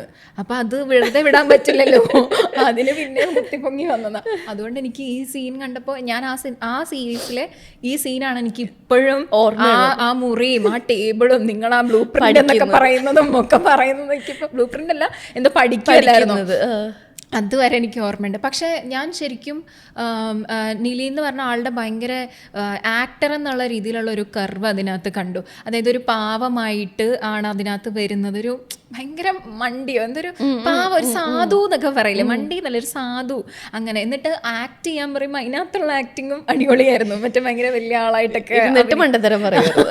പക്ഷെ അതൊക്കെ രസമായിരുന്നു ഭയങ്കരമായിട്ട്. അപ്പം ഈ എഴുതുന്ന സമയത്ത് ശരിക്കും ഞാൻ അന്ന് ചോദിച്ച ചോദ്യം ഒന്നുകൂടെ ചോദിക്കുകയാണ്. പക്ഷെ ആ ലേഡി ക്യാരക്ടർ നിലീനെ തന്നെ ഓർത്തിട്ടായിരുന്നു എഴുതിക്കൊണ്ടിരുന്നത്. ഞാൻ ചെയ്തോട്ടെ എന്ന് ഇങ്ങനെ ചോദിച്ചിട്ടുണ്ടായിരുന്നു. കാരണം അത് ഒബ്വിയസ്ലി പിന്നെ കരിക്കിലായതുകൊണ്ട് പിന്നെ അവർക്ക് അങ്ങനെ അവിടുത്തെ സ്റ്റാഫായിട്ട് അവർക്ക് ലേഡീസ് ഇല്ലാത്തത് കൊണ്ട് അവർക്ക് കുറച്ചുകൂടെ സമ്മതിച്ചു തരും. ഓക്കെ, ചെയ്തോ. പക്ഷെ കരിക്ക് ശരിക്കും ഒരു റെവല്യൂഷണറി ടീമായിരുന്നു എന്ന് എനിക്ക് പറയാം. കാരണം നമ്മൾ യൂട്യൂബിലൊക്കെ കാണുമ്പോൾ ഇത്ര നല്ല ക്വാളിറ്റി കോണ്ടന്റ്സ് കൊണ്ടുവന്നത് അവർക്ക് ഭയങ്കര എന്താ പ്രാധാന്യമുണ്ട് എന്ന് വെച്ച് കഴിഞ്ഞാൽ ഇപ്പോഴും ഞാൻ വെയിറ്റ് ചെയ്തിരിക്കും അവരുടെ പുതിയ എന്തെങ്കിലും വരാനും. എന്നോടും എല്ലാവരും ചോദിക്കും എന്താ ഈ പുതിയ എപ്പിസോഡില്ലേ എന്നൊക്കെ ചോദിക്കും. ഞാൻ പറയും എനിക്കറിയില്ല, ഞാൻ ഇറങ്ങി, ഞാനങ്ങനെ സ്റ്റാഫൊന്നുമല്ല, സിനിമ ചെയ്യാൻ വേണ്ടി ആ വഴിയിലൊന്നും അവിടെ സ്റ്റോപ്പ് ചെയ്തിട്ട് തിരിച്ചു പറഞ്ഞു. പക്ഷേ എന്താ പറയുക, ആ സീരീസ് കണ്ടപ്പോൾ ഞാൻ മനസ്സിലായി ഒരു അഭിനേതാവാകണം എന്നുണ്ടെങ്കിൽ സിനിമയിൽ തന്നെ പോകണം എന്നില്ല. ഇങ്ങനെയുള്ള നല്ല നല്ല സീരീസുകളൊക്കെ വരികയാണെങ്കിൽ അതിലിപ്പോൾ അവരെ ലോലനെയൊക്കെ നമുക്ക് ലോലനെ പറയാൻ പറ്റുള്ളൂ. ആളുടെ ശരിക്കുള്ള പേര് ഞാൻ മറന്നു പോയത്, ശബരീഷോ ശരിയാ. പിന്നെ അങ്ങനെ മനസ്സിലായില്ലേ, അത്രയ്ക്കും നമ്മൾ അവരെ ഇതാക്കി കഴിഞ്ഞു. ഇപ്പം നിലീനെ ആദ്യമായിട്ട് കാണുമ്പോൾ എനിക്ക് ആ റോക്ക് പേപ്പർ സിസറിലെ ക്യാരക്ടറായിരുന്നു ഓർമ്മ. ഞാൻ വിചാരിച്ചു ഇനി അങ്ങനെ തന്നെ അതിറങ്ങുന്ന സമയത്ത് എല്ലാവരുടെയും വിചാരം ഞാൻ ഭയങ്കര ഇങ്ങനെ പക്ഷെ ഞാൻ എല്ലാവരെയും കാണുമ്പോൾ ചിരിച്ചോണ്ട്, ഞാൻ നേരത്തെ പറഞ്ഞ പോലെ എനിക്ക് ആൾക്കാരുടെ ഫേസ് ഐഡന്റിഫൈ ചെയ്യുന്ന പ്രശ്നമുണ്ട്. ഇത് ഭയങ്കര സീരിയസ് പ്രശ്നം കേട്ടോ. അപ്പോൾ എനിക്ക് ഐഡന്റിറ്റി സിനിമയിൽ കണ്ട അത്രയില്ല, അതിനകത്ത് അവരെ വിഷ്വലൈസ് ചെയ്യുന്ന പോലെ അല്ല.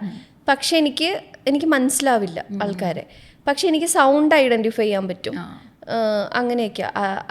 അതായത് അതിനകത്ത് ഇങ്ങനെ നിൽക്കില്ലേ, ഒരു 3 സെക്കൻഡ് ഇങ്ങനെ ഹോൾഡ് ചെയ്ത് നിൽക്കില്ല, ഇത് ആരാന്ന് മനസ്സിലാവും.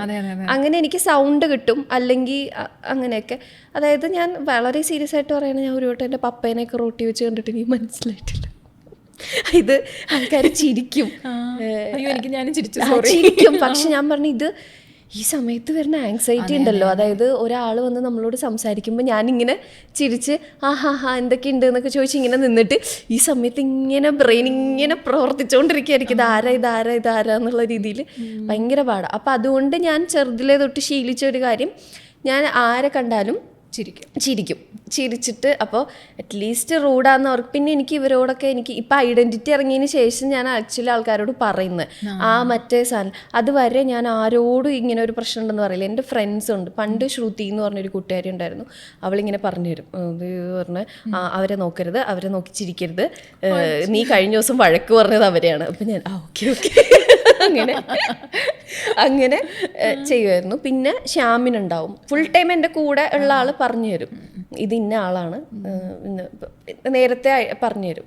അല്ലാതെ ഞാൻ അങ്ങനെ ആരോടും പറയില്ല. എന്നിട്ടും ഞാൻ കുറേ ആൾക്കാരുടെ അടുത്ത് പോയി കാരണം ഇപ്പം അപർണയ്ക്കാണെങ്കിലും ഒന്ന് ആലോചിച്ച് നോക്കൂ, നാളെ അപർണ എന്നെ എവിടെയെങ്കിലും വെച്ച് കാണുമ്പോൾ ഞാൻ ഇങ്ങനെ മന്നിച്ചിങ്ങനെ നിൽക്കുകയാണെങ്കിൽ എന്തോ ഒരു വൃത്തികെട്ടവളാണ്, ഇന്നലെ കണ്ടല്ലേ എന്നല്ലേ വിചാരിക്കാം. പക്ഷെ സംസാരിച്ചാൽ എനിക്ക് കിട്ടും, സൗണ്ട് ഐഡന്റിഫൈ ചെയ്തിട്ടുണ്ടെങ്കിൽ എനിക്ക് കിട്ടും. അല്ലെങ്കിൽ ചില ആൾക്കാർ ഇത് ചെയ്യും, അതുകൊണ്ട് ഞാൻ അവരോട് പറയാത്ത. അതായത് മറ്റേ സജിൻ ചേട്ടനുണ്ട്, സജിൻ സെൻട്ര സജിൻ എന്ന് അങ്ങനെ പറയത്തില്ല. അപ്പൊ ഞാൻ അങ്ങനെ ചെയ്യത്തില്ല. ഞാൻ എന്താ പറയുക, എനിക്ക് കുറച്ച് സമയം. പിന്നെ ചില ആൾക്കാർക്ക് ഭയങ്കര പെക്യുലിയർ ഫീച്ചേഴ്സ് ഉണ്ടാവും, അവരെ എനിക്ക് കിട്ടും. അങ്ങനെയൊക്കെ ഇത് കുഞ്ഞിലേ തൊട്ടുള്ള തലയിൽ കൂടെ ഒരുപാട് കാര്യങ്ങൾ പോകുന്നോണ്ടാണോ? വളരെ ചെറുതിലെ ഇപ്പോൾ ഞാൻ സിനിമ കാണുമ്പോൾ ഭാഗ്യരേ മൻഗൈ എന്ന് പറഞ്ഞൊരു പാട്ടുണ്ട്, അതിൽ കരീന കപൂർ. ഈ ലേഡിയാണ് ജബ്ബി മെറ്റിൽ എന്നുള്ളത് എനിക്കറിയില്ല. മനസ്സിലാവുണ്ടോ? മനസ്സിലായി. എനിക്കത് അറിയില്ല. എനിക്ക് ശോഭനേനെയും പ്രിയാരാമനെയും ഒരാളായിട്ടാണ് എനിക്ക് തോന്നുന്നത്. അങ്ങനെ ഒരു പ്രശ്നമുണ്ട്. കുറേ നാളെടുത്ത് എനിക്ക് പിണറായി വിജയനെ ട്രെയിനിലോട്ട് കയറ്റി, കുറേ നാളെടുത്ത്. സ്വന്തം പപ്പയെ കണ്ടിട്ട് മനസ്സിലായില്ല എന്ന് പറഞ്ഞാൽ അതിനപ്പുറം വേറെ ഉണ്ടോ? വേറെ ഒന്നും വേണ്ട. എന്നിട്ട് ഞാൻ ചോദിക്കുന്നുണ്ട്, വിഷമം തോന്നുന്നു, ഡോക്ടറിനെ കാണിച്ചാലില്ല? അല്ല, ഇത് ജന്മന ഉള്ളൊരു സാധനം. പിന്നെ ഈ പറഞ്ഞ പോലെ ഐഡന്റിറ്റിയിൽ കാണിക്കുന്ന പോലെ ഭയങ്കര സീരിയസ് ഒന്നുമില്ല. ഒരാൾ തോക്കൊക്കെ എടുത്ത് കാണിച്ചു കഴിഞ്ഞാൽ എനിക്ക് മനസ്സിലാവില്ല. അങ്ങനെ എന്നെ പറ്റിക്കാൻ പറ്റൊന്നുമില്ല. അങ്ങനെ തിരിച്ചറിയാനൊക്കെ പറ്റും, ഡിഫറൻഷിയേറ്റ് ചെയ്യാനൊക്കെ പറ്റും. എനിക്ക് ഫേസ് കാണാം എന്ന് വെച്ചാൽ അതിൽ കാണിക്കണ പോലെ മാഞ്ഞ അങ്ങനെയല്ല, എനിക്ക് ഫേസ് കാണാം. പക്ഷെ എനിക്കിത് ഓർക്കാൻ പറ്റില്ല, റിമെമ്പർ ചെയ്യാൻ പറ്റില്ല ഫേസ്, അത്രേ ഉള്ളൂ. ഇത് ഞാൻ ആദ്യമായിട്ടാ ഇങ്ങനെ പറയുന്നോണ്ട് കുഴപ്പമില്ലല്ലോ. ഇല്ലില്ല, ഞാൻ ഞാൻ ഒരിടത്തും മറ്റേ ഇന്റർവ്യൂ പോയിട്ട് ഞാൻ ആൾക്കാരോട് പോലും പറയാറില്ല. പിന്നെയും പെട്ടുപോകത്തില്ലേ, അപ്പൊ അവര് വിചാരിക്കുമല്ലോ. അപ്പൊ ഞാനിരുന്ന് ഇങ്ങനെ ഒരു സംഭവം ഉണ്ട്, പ്രസവപ്നോഷ്യ എന്നാണ്, എനിക്കിങ്ങനെ ഉണ്ട്, ചെറുതായിട്ടുണ്ട് എന്നൊക്കെ പറഞ്ഞു കൊടുക്കും. അത് ശരിക്കും അത് ഭയങ്കര ബുദ്ധിമുട്ടല്ലേ, ആങ്ഷ്യസ് ആവും ഞാൻ പെട്ടെന്ന് ഇങ്ങനെ. അതായത് കിട്ടണമല്ലോ ഇങ്ങനെ ആലോചിച്ച് പിന്നെ ഓക്കെ ആവും. ആൻസൈറ്റി ഉള്ള ആളാണ്. പിന്നെ എനിക്കും അതെ, ഞാൻ മരുന്ന് കഴിക്കേണ്ട അവസ്ഥയൊക്കെ വന്നായിരുന്നു. ഇത് കാരണമല്ല കേട്ടോ, അല്ലാത്ത സ്ട്രെസ്. ഇപ്പോൾ ഓക്കെ ആണോ എന്ന് ചോദിച്ചാൽ ഞാൻ നിർത്തി. കാരണം ഞാൻ വണ്ണം വെക്കാൻ സ്റ്റാർട്ട് ചെയ്തു മരുന്ന് കഴിച്ചിട്ട്. പിന്നെ ഞാൻ നിർത്തി, പയ്യെ മറ്റേ മഗ്നീഷ്യം അങ്ങനത്തെ സപ്ലിമെന്റ്സ് ഒക്കെ എടുത്ത് ഞാൻ ഇപ്പം കൺട്രോളിലാണ്. എന്നാലും ഇടയ്ക്ക് വരും, പാനിക് അറ്റാക്ക് പോലെ വരും. എന്ന് വെച്ചാൽ എനിക്ക് തോന്നുന്ന ഒരു ഏജ് ആകുമ്പോഴത്തേക്കും നമ്മളുടെ എല്ലാ ആൻസൈറ്റി ഞാനിത് ആലോചിക്കുന്നുണ്ട്. അതായത് ചെറുതിലെ സ്കൂളിൽ പഠിക്കുമ്പോഴൊക്കെ ബാക്കി പിള്ളേരൊക്കെ എക്സാമിനെ കുറിച്ച് ഓർത്ത് ടെൻഷനൊക്കെ അടിക്കില്ലേ, ഞാൻ ബോധേഡായിരുന്നില്ല. ഞാൻ ഭയങ്കര ഈസി ഗോയിങ് ആയിരുന്നു. എനിക്കറിയാമാ ഇത് എക്സാം അല്ലേ, ഇതിങ്ങനെയാണ്. ഞാനത് ഒരു ടെൻഷനും എനിക്കുണ്ടായിരുന്നില്ല. അവിടെ നിന്ന് പെട്ടെന്ന് വലുതായപ്പോൾ ഇത്രയും ടെൻഷൻ അടിക്കുന്ന അതെന്താണെന്നറിയോ, ഞാൻ അതിന് കണ്ടുപിടിച്ച കാര്യം എന്താണെന്ന് പറയുക, ഞാനും ഇതുപോലെ ആയിരുന്നു. എക്സാമിനൊക്കെ എനിക്ക് വലിയ ടെൻഷനൊന്നും ഇല്ല. അതായത് ചിലരൊക്കെ തുടങ്ങുന്നിടം വരെ ഇങ്ങനെ വായിക്കും, ഞാനിങ്ങനെ വായിക്കണോ ഇനി, ഞാൻ പഠിച്ചില്ലേ ഇനി, അങ്ങനെയൊക്കെ ആയിരുന്നു ചിന്തിച്ചുകൊണ്ടിരുന്നത്. പക്ഷെ ഒരു പ്രായപ്പോൾ എനിക്ക് ഭയങ്കര ആൻസൈറ്റി, എനിക്കിപ്പോഴും ഭയങ്കര ആൻസൈറ്റിയാണ്. എനിക്ക് ഡോർ അടച്ചില്ലേ അങ്ങനെ ഇങ്ങനെയൊക്കെ ചിന്തിച്ച് ചുമ്മാ ആവശ്യമില്ലാത്ത കാര്യത്തിനൊക്കെ ആൻസൈറ്റിയാണ്. അപ്പോൾ എന്താ ഞാൻ എനിക്ക് കണ്ടുപിടിച്ച സൊല്യൂഷനാണ്. അതായത് എന്തൊക്കെയോ ഇപ്പം ലൈഫിൽ അച്ചീവ് ചെയ്യേണ്ട കാര്യങ്ങളൊക്കെ ഇങ്ങനെ ചെറുതായിട്ട് അച്ചീവ് ചെയ്ത് വരുന്നുണ്ട്. അപ്പോൾ എവിടെയെങ്കിലും എന്തെങ്കിലും തെറ്റായി പോകുമോ എന്നുള്ളൊരു പേടി എപ്പോഴും ഉള്ളിൻ്റെ ഉള്ളിൽ എനിക്കുണ്ട്. അതുകൊണ്ട് എല്ലാത്തിനും അങ്ങ് ആൻസൈറ്റി വരുന്നതാണ്. പണ്ട് നമുക്കൊന്നും ഇല്ല ബോധർ ചെയ്യാൻ. ഞാൻ കണ്ടുപിടിച്ചിട്ടുണ്ടായിരുന്നു. അതായത് ഞാൻ ചെറുതിലേ മുതൽ മറ്റേ പെർഫെക്റ്റ് കിട്ടായിരുന്നു. അതായത് ഞാൻ ഇതുവരെ എക്സാമിന് തോറ്റിട്ടില്ല, എല്ലായിടത്തും മറ്റേ എക്സൽ ചെയ്യുന്ന കുട്ടിയായിരുന്നു. അപ്പോൾ എനിക്ക് തോൽവി ഹാൻഡിൽ ചെയ്യാൻ പഠിപ്പിച്ചു തന്നില്ല ആരും, ഞാൻ പഠിച്ചില്ല, അവസരം വന്നില്ല. അവിടെ നിന്ന് പെട്ടെന്ന് ഇങ്ങനെ ഒരു ഇൻഡസ്ട്രിയിലോട്ട്, ഇത്രയും കോമ്പറ്റീറ്റീവ് ആയിട്ടുള്ള ഒരു ഫീൽഡിലോട്ട് ഞാൻ വരുന്നു. ഇവിടെ എനിക്ക് തോൽവി അല്ലാതെ ഞാൻ ഒന്നും കാണുന്നില്ല. എനിക്ക് എല്ലാം പരീക്ഷണങ്ങളായിരുന്നല്ലേ. അപ്പോൾ നമ്മൾ റിജക്ഷൻസ് ഫേസ് ചെയ്യുന്നു, റിജക്ഷൻസ് മാത്രം ഫേസ് ചെയ്യുന്നു. ഇതെങ്ങനെ ഹാൻഡിൽ ചെയ്യണമെന്ന് എനിക്ക് ആരും പറഞ്ഞു തന്നില്ല. ഞാൻ പഠിച്ചില്ല, ഞാൻ ലേൺ ചെയ്തില്ല. അതിൻ്റെ ആണെന്നാണ് എനിക്ക് ഏറ്റവും കൂടുതൽ ആങ്ഷ്യസ് ആവുന്നത് റിജക്ഷൻസ് വരുമ്പോഴാന്നുള്ളതും എനിക്ക് മനസ്സിലാവാൻ തുടങ്ങി. അപ്പോൾ എൻ്റെ റീസൺ അതാന്നാണ് ഞാൻ നോക്കുന്നത്. പക്ഷെ ഈ റീസണും ആവാം. അല്ല, ഓരോരുത്തർക്കും ഓരോ രീതിയിലാണ്. ഞാൻ കണ്ടുപിടിച്ചതാ, അതായത് നമ്മൾ ജയിക്കണം എന്നൊക്കെ പറഞ്ഞ് പയ്യെ ജയിച്ചു തുടങ്ങിയപ്പോൾ എവിടെയെങ്കിലും തെറ്റിപ്പോയാൽ മൊത്തം താളം തെറ്റും. അപ്പോൾ ഭയങ്കര ആൻസൈറ്റി, എല്ലാം ചെറിയ കാര്യം വരെ. അങ്ങനെയാണോ? ചെറിയ കാര്യമൊന്നും വേണ്ട. ഞാൻ ഒരു സിമ്പിൾ എക്സാമ്പിൾ പറയാം. ലെവൽ ക്രോസ് സിനിമ കാണാൻ പോയിക്കുക. അപ്പോൾ ആ പടത്തിൽ ആസിഫ് അലിയും അമല പോളും തമ്മിലൊരു കോൺവെർസേഷൻ സീക്വൻസ് നടക്കുക. ഇവർ പടത്തിലെ ഏറ്റവും സുപ്രധാനമായ എന്തോ കാര്യങ്ങളൊക്കെ പറയാം. പക്ഷെ അടപ്പത്ത് മുട്ട വെച്ചേക്ക്, അടപ്പത്ത് മുട്ട തിളപ്പിക്കാൻ വെച്ചേക്ക. ഞാൻ ഇവരെന്താ സംസാരിച്ചോണ്ടിരിക്കണേ? മുട്ട. ഇതിന് ഞാൻ എന്തിനാ ആങ്ഷ്യസ് ആവുന്നേ? ഒന്ന് ആലോചിച്ചു നോക്കി, വല്ല കാര്യം ഇതാണ്. അതില്ലെങ്കിൽ ഞാൻ എൻ്റെ ഒരു ഫ്രണ്ട്, ഞാനും അവളും കൂടെ H&M ഡ്രസ്സ് എടുക്കാൻ, എന്തോ H&M അല്ല, വെസ്റ്റ് സൈഡിലാണ്, നല്ല തിരക്കുണ്ട്. അപ്പം ഞാൻ ക്യൂവിൽ നിൽക്കുക, ഇവളെന്തോ സൈസ് മാറ്റാൻ വേണ്ടി പോയി, ഇവളെത്തുന്നില്ല. ഞാനിങ്ങനെ ഇവളെന്താ വരാത്തെ, ഇവള് വരുന്നതിന് മുന്നേ ഞാൻ ക്യൂവിൻ്റെ ഫ്രണ്ടിലെത്തിയ പിന്നെ ഇത് രണ്ടാമത് ബില്ലടിക്കേണ്ടി വരുമോ? ഇത്രയൊക്കെ ആലോചിക്കുന്ന ഇതെനിക്കറിയാം, ഇതൊന്നും ഞാൻ ആലോചിക്കണ്ട. പക്ഷേ ആങ്ഷ്യസ് അത്രയും, ഞാൻ പറഞ്ഞ അത്രയും ചെറിയ, ഇതാണ് ചെറിയ കാര്യങ്ങളെന്ന് ഞാൻ പറഞ്ഞു, ഇത്രയും ചെറിയ കാര്യം മതി. അല്ലല്ല, ഇത് ഞാനും ചെയ്യുന്ന കാര്യമാണ്. അവിടെ എത്തിക്കഴിഞ്ഞാൽ അവരോട് ഞാൻ പറയണം, ആള് വരാനുണ്ട്, ഇനി ഞാൻ എന്ത് ചെയ്യും? ഇങ്ങനെയാ. അതായത് നടക്കാൻ പോകുന്ന എല്ലാ സിനാരിയോ ഇവിടെ ആലോചിച്ച് ടെൻഷൻ അടിച്ച് മരിച്ചും കാണും അവിടെ നേരെ നിന്നിട്ട്. എനിക്കൊന്ന് ഈ ഒരു പ്രായം എത്തുമ്പോൾ എല്ലാവർക്കും ഉള്ളൊരു സംഭവമാണെന്ന് തോന്നുന്നു. എന്നുവെച്ചാൽ ഇങ്ങനെ ലൈഫ് ഫിഗർ ഔട്ട് ചെയ്തുകൊണ്ടിരിക്കുകയല്ലേ ആയിരിക്കും. കാരണം നമുക്ക് തന്നെ ക്ലാരിറ്റി കിട്ടിക്കൊണ്ടിരിക്കുക, എന്താ ചെയ്യേണ്ടത്, എങ്ങനെയൊക്കെ ചെയ്യണം, എന്ത് ചെയ്യണം. അതുകൊണ്ടായിരിക്കും ഈ ഞാൻ തുടങ്ങിയ സമയത്ത് തന്നെ പറഞ്ഞായിരുന്നേ, വുമൺ ഇൻ സിനിമ എന്നുള്ളത്. അതായത് സ്ത്രീ കഥാപാത്രങ്ങൾ, ഒരുപാട് നല്ല സ്ത്രീ കഥാപാത്രങ്ങൾ എഴുതിയിട്ടുണ്ട്, നമ്മൾ കണ്ടിട്ടുണ്ട്. പിന്നെ ഇപ്പം നല്ല ഇപ്പം ശോഭന മാം, ഉർവശി മാം, അവരെ പോലുള്ള നല്ല നടിമാരും ഒക്കെ വന്നിട്ടുണ്ട്. പക്ഷെ നമുക്ക് പറയുന്ന സമയത്ത്, ഇന്ന് രാവിലെയോ മുന്നത്തെ പോഡ്കാസ്റ്റിലോ എവിടെയോ ഞാൻ പറഞ്ഞിരുന്നു, നമുക്ക് പറയുമ്പോൾ ഒരു ഡയറക്ടർ എന്ന് പറയുന്ന അഞ്ജലി മേനോൻ എന്ന് പറയുന്ന പേരാണ് എല്ലാവർക്കും അറിയുന്നൊരു ഡയറക്ടർ. ഒരു സ്ത്രീ, ടെക്നിക്കൽ സൈഡിൽ നിന്നൊരു സ്ത്രീ എന്ന് പറയുമ്പോൾ പുള്ളിക്കാരിയുടെ പേര് മാത്രമേ പറയാനുള്ളൂ. പക്ഷെ ഒരുപാട് പേരുണ്ട് ഇതിൻ്റെ പുറകെ ഇങ്ങനെ കഷ്ടപ്പെടുന്നതും വരാൻ ആഗ്രഹിക്കുന്നവരും ഒക്കെ. അപ്പോൾ എൻ്റെ അടുത്ത് ആരോ പറഞ്ഞിരുന്നു, വുമൺ പേഴ്സ്പെക്റ്റീവിൽ നിന്ന് വുമണ്ണെ എഴുതുന്ന കഥാപാത്രങ്ങളെ കാണാൻ ചിലപ്പോൾ ഭംഗി വേറെ ആയിരിക്കും. മലയാളത്തിൽ വരുമ്പോൾ നമ്മൾ അങ്ങനെ കണ്ടിട്ടില്ലല്ലോ. അതിനെക്കുറിച്ച് എന്താ പറയുന്നത്? ഇപ്പം റൈറ്റിംഗ് എന്നുള്ളൊരു ഏരിയ എക്സ്പ്ലോർ ചെയ്യുന്ന ആളല്ലേ അത്. പക്ഷെ ഇപ്പം ഒരു കാര്യം കൂടെ ചോദിച്ചോട്ടെ, എല്ലാം കൂടി ഉത്തരം പറഞ്ഞാൽ മതി. ഇപ്പം നിലിൻ സ്റ്റാർട്ട് ചെയ്യുന്ന സമയത്ത് കൊമേഴ്ഷ്യലി ആയിരിക്കും കുറച്ചും കൂടി കോൺസെൻട്രേറ്റ് ചെയ്യേണ്ടത്. Because if you need to make it big, like ഒരു റൈറ്ററായിട്ട് എല്ലാവരും അറിയപ്പെടണം എന്നുണ്ടെങ്കിൽ കൊമേഴ്ഷ്യൽ സിനിമകൾ ആദ്യം ചെയ്തിട്ടായിരിക്കണം ഇങ്ങനെയുള്ള ക്രിട്ടിക്കൽ വാല്യൂ വരുന്ന സിനിമകളിലേക്ക് പോകേണ്ടത്. അപ്പോൾ അതും ഒരു ചലഞ്ചായിട്ട് കാണില്ല. ഞാൻ പറയുന്നത് ഇപ്പോൾ നിറയെ പേരിപ്പോൾ സിനിമയിലുണ്ട് ആക്ച്വലി സ്ത്രീകൾ.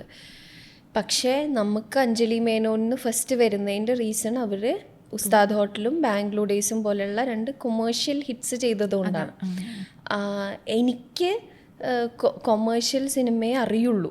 ഞാൻ പറയുന്നത്, എന്നോട് എല്ലാവരും വിചാരിക്കുന്നത് ഞാൻ എന്തോ ഇത് കഴിയുമ്പോൾ മറ്റേ ഭയങ്കര ക്രിട്ടിക്കലി അക്ലെയിംഡ് സാധനം ചെയ്യും.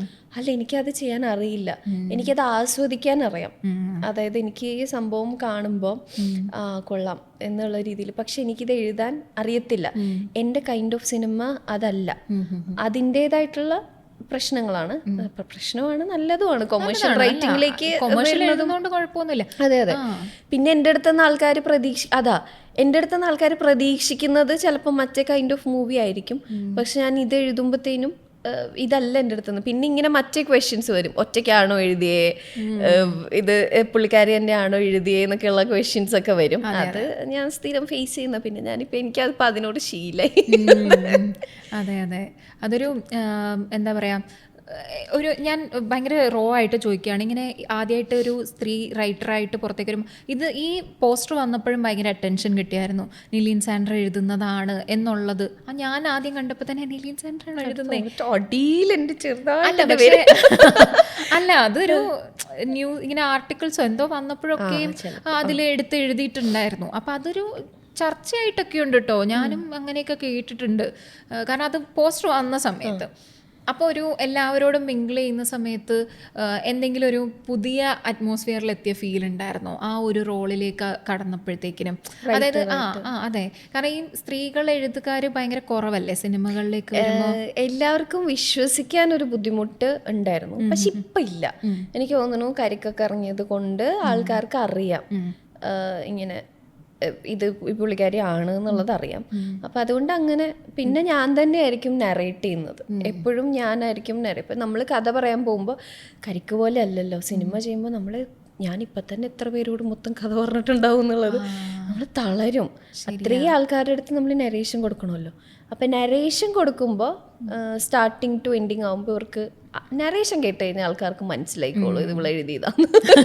അതിന് പിന്നെ എനിക്ക് ഒരു എക്സ്പ്ലനേഷൻ്റെ ആവശ്യമില്ല, കാരണം ഞാൻ നരേഷൻ കൊടുക്കുന്ന കഴിയുമ്പോൾ മനസ്സിലാവും. ഈ തരുൺമൂർത്തി തുടരും സിനിമയിൽ കഥ പറയാൻ പോയപ്പം മറ്റേ റെക്കോർഡ് ചെയ്തിട്ട് ബാക്ക്ഗ്രൗണ്ട് അങ്ങനെ എന്തെങ്കിലും ട്രൈ ചെയ്യാമെന്ന് വിചാരിച്ചായിരുന്നോ? പിന്നെ എനിക്കൊരു പ്രശ്നമുള്ളത്, ഞാൻ കുറേ സമയം എടുക്കും നറേറ്റ് ചെയ്യാൻ. ഭയങ്കര ഡീറ്റെയിൽ ആയിട്ടേ കഥ പറയുള്ളൂ. അപ്പോൾ പക്ഷെ ഭാഗ്യത്തിന് ഇതുവരെ ആരും ഇറക്കി വിട്ടിട്ടില്ല, സമയം തന്നിട്ടുണ്ട്. അല്ല, അവർക്കും അറിയണമല്ലോ എന്താ ഉദ്ദേശിക്കുന്നതെന്ന് അറിയണമല്ലോ. ഈ കഥ പുറത്ത് പോയി പറയുമ്പോൾ പേടിയാണോ പുറത്തേക്ക് ലീക്ക് ആവുമോ എന്നൊക്കെ? ഇല്ലല്ലേ, എന്ത് ചെയ്യാൻ പറ്റും, പറഞ്ഞല്ലേ പറ്റുള്ളൂ നമുക്ക്. പേടി എന്ന് പറഞ്ഞു കഴിഞ്ഞാൽ ഇപ്പം ഒന്നുമില്ലടാ, നമ്മളൊരു കഥ വർക്ക് ചെയ്യുമ്പോൾ ഇതേ സബ്ജക്റ്റോ ഇതേ കാര്യങ്ങളുമായിട്ട് ഇപ്പോൾ സൂപ്പർ ഹിയറിംഗ് ആണ് ഞങ്ങളുടെ സിനിമ. ഒരാൾക്ക് സൂപ്പർ ഹിയറിംഗ് കിട്ടുന്നതാണ്. ഇതേ കൺസെപ്റ്റിൽ ഞാൻ പറയുന്നത് കുറേ ആൾക്കാർ ഇതേ കൺസെപ്റ്റായിട്ട് നടക്കുന്നുണ്ടായിരുന്നു. കുറേ പ്രൊജക്റ്റ് ചിലപ്പോൾ ഓൺ ആയിട്ടുണ്ടായിരുന്നിരിക്കും. ഇവരൊക്കെ ഇതിലാദ്യം ആര് ചെയ്യുന്നു എന്നുള്ളത് മാത്രമേ. നാളെ ഇതേ കാര്യം എനിക്ക് സംഭവിക്കാം. ഞാനൊരു പടമൊക്കെ സെറ്റ് ചെയ്ത് വരുമ്പോഴായിരിക്കും ചിലപ്പോൾ ഇതേ കണ്ടന്റ് ആയിട്ട് ഒരു പടം അനൗൺസ് ചെയ്യുമ്പോൾ അത് ഞാൻ വിശ്വസിക്കുന്ന ഒരു കാര്യമുണ്ട് കേട്ടോ. ഇതെവിടെ ഞാൻ കേട്ടത്, അതായത് ഒരു ഐഡിയ ഇങ്ങനെ ആൾക്കാരുടെ തലയിലേക്ക് വരുന്നത്, ഈ ഐഡിയ പുറത്ത് വരാൻ സമയമായി. അപ്പോൾ ഇത് ഓരോ ആൾക്കാരുടെ തലയിൽ കൊടുക്കും. ഇതിലാര് ഇത് ചെയ്യുന്നോ അത് നടക്കും. ശരിയാ. അല്ലാതെ ഇത് മറ്റേ ജനറലി ഒരു റൂള് പോലെ ഇതിങ്ങനെ ഓരോരുത്തരുടെ തലയിൽ വരും. അതിലാരിത് ചെയ്യുന്നോ അത് വരും. ആ ഐഡിയ ഭൂമിയിൽ വരാൻ സമയമായി. അപ്പോൾ അത്രേ ഉള്ളൂ. പക്ഷെ ഞാനിത് ചിന്തിച്ചിട്ടുണ്ട്, എത്ര പേരുടെ സിനിമ ഇങ്ങനത്തെ ഇതിൽ വന്ന് നിന്നുപോയി എനിക്കറിയാമെന്നറിയോ. നമുക്ക് സങ്കടം വരും. അതായത് കുറേ പേര് ഭയങ്കര എക്സ്പെക്ടേഷനിലൊക്കെ നിൽക്കുമ്പോൾ പെട്ടെന്ന് അതേ കണ്ടന്റിൽ അല്ലെങ്കിൽ അതേ ഐഡിയ മതിയല്ലോ, ആ ഐഡിയ ഫ്രഷ്നെസ് പോയല്ലോ. അപ്പം അതേ സാധനത്തിലൊരു സാധനം വരുമ്പോൾ ഇവർ പിന്നെയും ഒന്നിന്ന് സ്റ്റാർട്ട് ചെയ്യണം എന്ന് പറയുന്നത് അത് ഭയങ്കര സങ്കടമുള്ള കാര്യം. എന്താ ആലോചിച്ചെന്ന് പറഞ്ഞേ മറന്നുപോയി. പക്ഷെ അത് കേട്ടപ്പോൾ എനിക്ക് വിഷമമായി പോയി. അല്ല, അത് കേട്ടപ്പം കാരണം എനിക്കറിയാം എത്ര ഹാർട്ട് ആൻഡ് സോൾ ഇട്ട് അത് ഇത് എഴുതുക എന്ന് എഴുതുന്നുണ്ട്. പിന്നെ ഇതാണ് ഒരു ഫ്രഷ് ഐഡിയ അല്ലല്ലോ. ഇപ്പോൾ സൂപ്പർ ഹിയറിംഗ് എന്ന് പറയുന്നത് നമ്മൾ കാലാകാലങ്ങളായിട്ട് പല പടങ്ങളിൽ കണ്ടിട്ടുള്ളത്. സൂപ്പർ ഹിയറിംഗ് മാത്രമായിട്ട് വന്നിട്ടില്ല എന്നേ ഉള്ളൂ. സൂപ്പർമാന് സൂപ്പർ ഹിയറിംഗ് ഉണ്ട്. അപ്പം അങ്ങനെ ഒരു സംഭവമാണ്. അപ്പം ഇത് ഇങ്ങനെ വരുന്നു. പക്ഷെ ഇപ്പം ഇത് എനിക്ക് തോന്നാം, അപർണയ്ക്ക് തോന്നാം, മറ്റേ ആൾക്ക് തോന്നാം, ഇതിലാരുടെ പ്രൊജക്റ്റ്. പക്ഷെ ഞാൻ പറയട്ടെ, ഇപ്പോൾ എല്ലാം മനുഷ്യനുള്ളിൽ നടക്കുന്നതോ അല്ലെങ്കിൽ ചെറുതായിട്ട് നടന്നത് വലുതാക്കി കാണിക്കുന്നതോ അങ്ങനെയൊക്കെ ആയിരിക്കും സിനിമ എന്ന് പറയുന്നത്. ഇപ്പോൾ ഡൊമസ്റ്റിക് വയലൻസ് ജയഹേൽ കാണിച്ചത് എങ്ങനെയായിരുന്നു, അതേപോലെ തന്നെ ഗ്രേറ്റ് ഇന്ത്യൻ കിച്ചണിൽ അത് കാണിച്ചിരിക്കുന്നത് വേറെ രീതിയിൽ. അപ്പോൾ എങ്ങനെ നമ്മൾ പുറത്തേക്ക് കൊണ്ടുവരുന്നു എന്നുള്ളതും ആണ് ഭയങ്കര ഡിഫറെൻ്റ് ആയിട്ടുള്ളത്. ഇപ്പോൾ KGF ഭയങ്കര മറ്റേ ഡോണിനെ കാണിക്കുന്നു, ആവേശത്തിൽ കാണിച്ച ഡോൺ അല്ലേ, അതെ, എല്ലാം ഡോണാണ്. പക്ഷേ എങ്ങനെ ഡോണിനെ കാണിക്കുന്നു എന്നുള്ള സാധനമാണ് ഇമ്പോർട്ടൻ്റ് ആയിട്ടുള്ളത്. അപ്പോൾ ഈ എഴുതുമ്പോൾ ആ ഒരു പ്രഷർ മനസ്സിലുണ്ടാവില്ലേ, അതായത് this is there, this is here, this is happening, so എനിക്കിങ്ങനെ വ്യത്യസ്തമാക്കണം എന്നുള്ളൊരു ചിന്തയുണ്ടോ? വ്യത്യസ്തമാക്കണമെന്നും പറഞ്ഞ് എഴുതി നോക്കാറൊന്നുമില്ല. അപ്പോൾ ആ സബ്ജക്റ്റ് ഇപ്പോൾ ഒരു ജോണർ ഒരു പ്രത്യേക രീതിയിലായിരിക്കും അത് പോകേണ്ടത്. അല്ലെങ്കിൽ ഈ സ്റ്റോറി ഡിമാൻഡ് ചെയ്യുന്ന ഒരു രീതി ഉണ്ടാവും, അത് ഫുൾഫിൽ ചെയ്യുന്നുണ്ടോ. പിന്നെ ഈ പറഞ്ഞ നേരത്തെ പറഞ്ഞ ഫോർമുല ഉണ്ടാവും, ഫോർമുല കറക്റ്റായിട്ട് ബ്രേക്ക് ചെയ്യുന്നുണ്ടെങ്കിൽ അത് എവിടെ ബ്രേക്ക് ചെയ്യുന്നുണ്ട്. ഫോർമുല ബ്രേക്ക് ചെയ്യുന്നത് ഒരു രസമുള്ള പരിപാടിയാണ്. അപ്പം അത് ഫോർമുല ബ്രേക്ക് ചെയ്യുന്ന പരിപാടികൾ എങ്ങനെയാണ് എന്നൊക്കെയുള്ളതൊക്കെയാണ് നോക്കാറ്. പിന്നെ ഇതും ഞാൻ എഴുതി കഴിഞ്ഞിട്ടേ നോക്കുള്ളൂ. എഴുതുമ്പോൾ അങ്ങനെ ഒന്നും ആലോചിക്കില്ല, അങ്ങ് എഴുതി പോവും. എനിക്കറിയാവുന്ന വേറെ കുറേ ആൾക്കാരുണ്ട്, അവരെഴുതുമ്പോൾ അവരിങ്ങനെ കാൽക്കുലേറ്റ് ചെയ്യും. പടത്തിൻ്റെ ഇത്രാമത്തെ മിനിറ്റിൽ ഇങ്ങനെ ഒരു സംഭവം വരണം, ഇത്ര മിനിറ്റിൽ ഇത് വരണം, അങ്ങനെ കാൽക്കുലേറ്റ് ചെയ്യുന്നതുണ്ട്. എനിക്ക് അങ്ങനെ ചെയ്യാൻ അറിയത്തില്ല. അതെൻ്റെ ലേണിംഗ് രീതിയുടെ ഞാനങ്ങനെ പഠിച്ചത് തന്നെ. ഞാൻ മറ്റേ കോളേജിലെ ഭയങ്കര ബോറിങ് കിഡായ കാരണം പിന്നെ എനിക്ക് വീട്ടിൽ നിന്ന് പൈസയൊന്നും തരില്ലായിരുന്നു, പോക്കറ്റ് മണിയൊന്നും. അപ്പോൾ എല്ലാവരും സിനിമയ്ക്കൊക്കെ പോകുന്ന സമയത്ത് എനിക്ക് മറ്റേ ഓസിന് പോകാൻ മടിയായതുകൊണ്ട് ഞാൻ ലൈബ്രറി പോകാമെന്നും പറഞ്ഞ് അവിടെ പോയിരുന്നിട്ട് മറ്റേ സ്ക്രീൻ പ്ലേയുടെ ഒരു വലിയ ബുക്ക് ഉണ്ടായിരുന്നു, പത്മരാജൻ്റെയും ഭരതൻ്റെയൊക്കെ അവരുടെ സ്ക്രീൻ പ്ലേസ് മാത്രം ഉള്ളൊരു ബുക്ക് ഉണ്ടായിരുന്നു. ഇതെടുക്കും, എന്നിട്ട് നമ്മൾ ബൈബിളൊക്കെ തുറക്കില്ലേ, നടുക്കെന്ന് തുറന്നിട്ട് വായിച്ചു നോക്കും. ഇങ്ങനെയാണ് എനിക്ക് അത് കിട്ടിയത്, ഇതിൻ്റെ പരിപാടി കിട്ടിയത് അവിടെ നിന്നാണ്. അപ്പോൾ അങ്ങനെ ഞാൻ എൻ്റെ ലേണിങ് അങ്ങനെ ആയതുകൊണ്ട് എനിക്ക് അങ്ങനെ കറക്റ്റ് ഇതെന്നുള്ള രീതിയിൽ അറിയില്ല. അതെ, മനസ്സിലായി. പക്ഷെ എനിക്ക് ഞാനിങ്ങനെ സിനിമ പഠിക്കണം എന്ന് വിചാരിച്ചിട്ട് ഇതുപോലെ സ്ക്രിപ്റ്റ് വായിക്കാൻ നോക്കിയിട്ടുണ്ട്. എനിക്ക് ഏതോ വേറെ ഭാഷ വായിക്കുന്ന പോലെ സിനിമയിൽ പഠിക്കാൻ വേണ്ടിയല്ല ഞാൻ ഇത് ചെയ്തത്. ഞാൻ ലൈബ്രറി പോയിരിക്കുകയാണ്, ഞാൻ വരണില്ല സിനിമയ്ക്ക് എന്ന്. അങ്ങനെയല്ല ഞാൻ പറയാൻ വന്നതെന്ന് വെച്ചാൽ എനിക്ക് വേറെ ഭാഷ വായിക്കുന്ന പോലെ ഒന്നും മനസ്സിലാക്കില്ല. അത് നിലിൻ്റെ ഉള്ളിൽ അതുള്ളത് കൊണ്ടാണ് എഴുതുമായിരുന്നു കേട്ടോ. ഞാൻ റൈറ്റർ എന്ന് വെച്ചാൽ എനിക്ക് തോന്നുന്നു സ്കൂളിൽ പഠിക്കുമ്പോൾ മുതലേ എഴുത്തുണ്ട്. പിന്നെ ഇതിൻ്റെ ഈ ഫോർമാറ്റ് പഠിക്കുക എന്നുള്ളതാണിത്. അത് കഴിഞ്ഞ് നാടകം എഴുതി കോളേജിൽ. അപ്പം മറ്റേ ലെഫ്റ്റ് സൈഡ് ഫോർമാറ്റില്ല, രംഗം 1 അങ്ങനെയാ അതെഴുതി. പിന്നെ അവിടെ നിന്ന് ഹോളിവുഡ് ഫോർമാറ്റിലാണ് ഇപ്പം നമ്മൾ സ്ക്രീൻ പ്ലേ എഴുതുന്നത് സിനിമയിൽ, മലയാളത്തിൽ. അതായത് ആക്ഷൻസ് ലെഫ്റ്റ് സൈഡിൽ, ഡയലോഗ്സ് നടുക്ക്, ട്രാൻസിഷൻസ് റൈറ്റ് സൈഡിൽ, അങ്ങനെ ഒരു ഫോർമാറ്റ് ഉണ്ട്. അപ്പം ഞാൻ ആ ഫോർമാറ്റാണ് ഫോളോ ചെയ്യുന്നത്. അപ്പം അത് വെച്ചിട്ട് പിന്നെ അത് പഠിച്ചു. ആ ഫോർമാറ്റ് എങ്ങനെ പഠിച്ചതെന്ന് വെച്ച് കഴിഞ്ഞാൽ എങ്ങനെ അത് പഠിക്കാം? എനിക്ക് സ്ക്രീൻ പ്ലേ എഴുതണമെന്ന് പറഞ്ഞപ്പോൾ ഷാമിൻ എനിക്ക് കാണിച്ചു തന്നു. സാൻഡ്ര 2 ഫോർമാറ്റ് ഉണ്ട്, 2 or 3. അതായത് ഒന്ന് നമുക്ക് ഈ മറ്റേ നാടകം പോലെ രംഗം 1 എന്ന് പറഞ്ഞാൽ എല്ലാം ലെഫ്റ്റിൽ പിടിക്കാം, അല്ലെങ്കിൽ ഓഡിയോ വിഷ്വൽ ഫോർമാറ്റ് ഉണ്ട്. ഈ ലെഫ്റ്റ് സൈഡിൽ ഓഡിയോ, റൈറ്റ് സൈഡിൽ വിഷ്വൽ, അത് തിരിച്ചോ ഓഡിയോ വിഷ്വൽ, അങ്ങനെ 2 കോളമായിട്ട്. അല്ലെന്നുണ്ടെങ്കിൽ ഞാനിപ്പോൾ പറഞ്ഞത്, അതായത് ഇപ്പം നമ്മൾ ആദ്യം ഇങ്ങനെ സീൻ ഹെഡിങ് എഴുതിയൊക്കെ എന്തിനാ ഞാൻ പറയണത്, അതായത് ഞാൻ എഴുതുന്ന രീതി ഇപ്പോൾ scene 1 ഇന്റീരിയർ, ഡേ അല്ല ഇപ്പൊ ഡെസ്ക്, മറ്റേ ടൈനി ടർട്ടിൽ സ്റ്റുഡിയോ, ഇതാണ് സീൻ ഹെഡിങ്. ഇവിടെ നിന്ന് താഴെ നമ്മൾ അപർണയും സാൻഡ്രയും കൗച്ചിലിരിക്കുകയാണ്, അവരുടെ മുന്നിലൊരു ഇതുണ്ട്, അവർ സംസാരിച്ചുകൊണ്ടിരിക്കുകയാണ്. ഇത് ആക്ഷനാണ്, അത് ലെഫ്റ്റ് സൈഡിൽ വരും. എന്നിട്ട് നമ്മൾ എന്താണോ സംസാരിക്കുന്നത് അത് നടുക്ക് ഡയലോഗ് വരും, അതായത് സാൻഡ്ര എന്ന് എഴുതിയിട്ട് താഴെ ഞാൻ പറയുന്ന ഡയലോഗ്, അപർണ ഡയലോഗ്. ഇവിടെ നിന്ന് നമ്മൾ കട്ട് പോവുകയാണെങ്കിൽ നേരെ റൈറ്റ് സൈഡിൽ കട്ടു എന്ന് എഴുതിയിട്ട് കട്ട് പോവുക. ഇതാണ് ഇപ്പോഴത്തെ ഞാൻ ഫോളോ ചെയ്യുന്ന ഫോർമാറ്റ്. ശരിക്കും ഞാൻ ചോദിക്കണം എന്നിരുന്ന കാര്യ, എങ്ങനെയാണ് ആൾക്കാർ കളിയാക്കും വലിയ കാര്യമായിട്ട് വന്നിരുന്നത് സ്ക്രീൻ പ്ലേ ഫോർമാറ്റ്. അനിലിൻ എങ്ങനെയാ എഴുതിയെന്നല്ലേ? ഇങ്ങനെയാണ് ബേസിക്കലി ഇപ്പൊ സിനിമയില് എനിക്കറിയില്ല. ഞാൻ പറഞ്ഞില്ല, എനിക്ക് ചില ആൾക്കാരിപ്പോ ലെഫ്റ്റ് ഫോർമാറ്റ് പിടിച്ചത് ഞാൻ ഈ റീസെൻ്റ്ലി ഒരു സ്ക്രിപ്റ്റ് വായിച്ചതിൽ എൻ്റെ ഒരു ഫ്രണ്ടിൻ്റെ അവർ ലെഫ്റ്റ് ഫോർമാറ്റാണ് പിടിച്ചിരുന്നത്. പിന്നെ ലെഫ്റ്റ് ഫോർമാറ്റിൻ്റെ ഒരു ഗുണം എന്താണെന്ന് വെച്ച് കഴിഞ്ഞാൽ ഫുൾ ലെഫ്റ്റ് ആയിരിക്കും, അപ്പോൾ നമ്മൾ സ്കിപ്പ് ചെയ്യില്ല.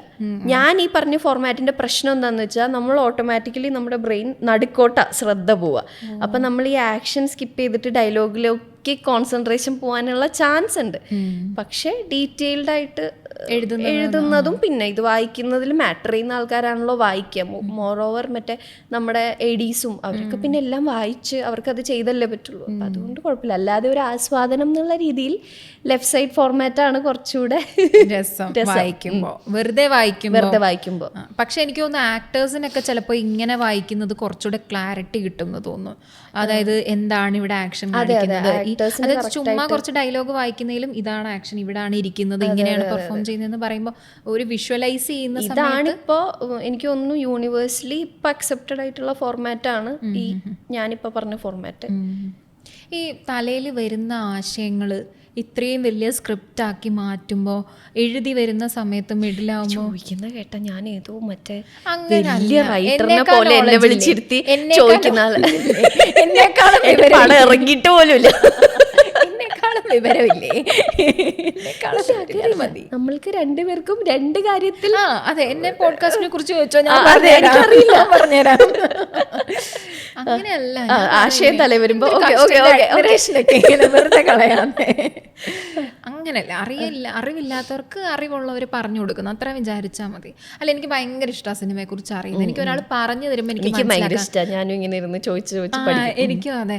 അർജുന് ഡയറക്ഷൻ ഭയങ്കര ഇഷ്ടമാണ്. അപ്പൊ ഞാൻ ഇങ്ങനെ ഇരുന്ന് കുത്തി ഇരുന്ന് ചോദിക്കും, ഇറിറ്റേറ്റ് ചെയ്യുന്നിടം വരെ ഇരുന്ന് ചോദിക്കും. ഞാനങ്ങനെ ചോദിച്ചു പഠിച്ചു.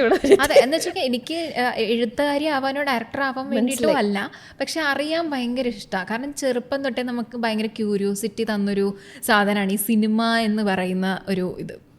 അപ്പം എനിക്ക് അതിൻ്റെ എല്ലാ ഇതുപോലെ ഞാൻ 2 ആക്ടേഴ്സിനെ ഇരുന്നിട്ട് ഇൻ്റർവ്യൂ ചെയ്തിട്ട് അവർ ലാസ്റ്റ് പറയാം, ഓ ആക്ടിങ് ക്ലാസ് എടുത്ത പോലെയായിരുന്നു.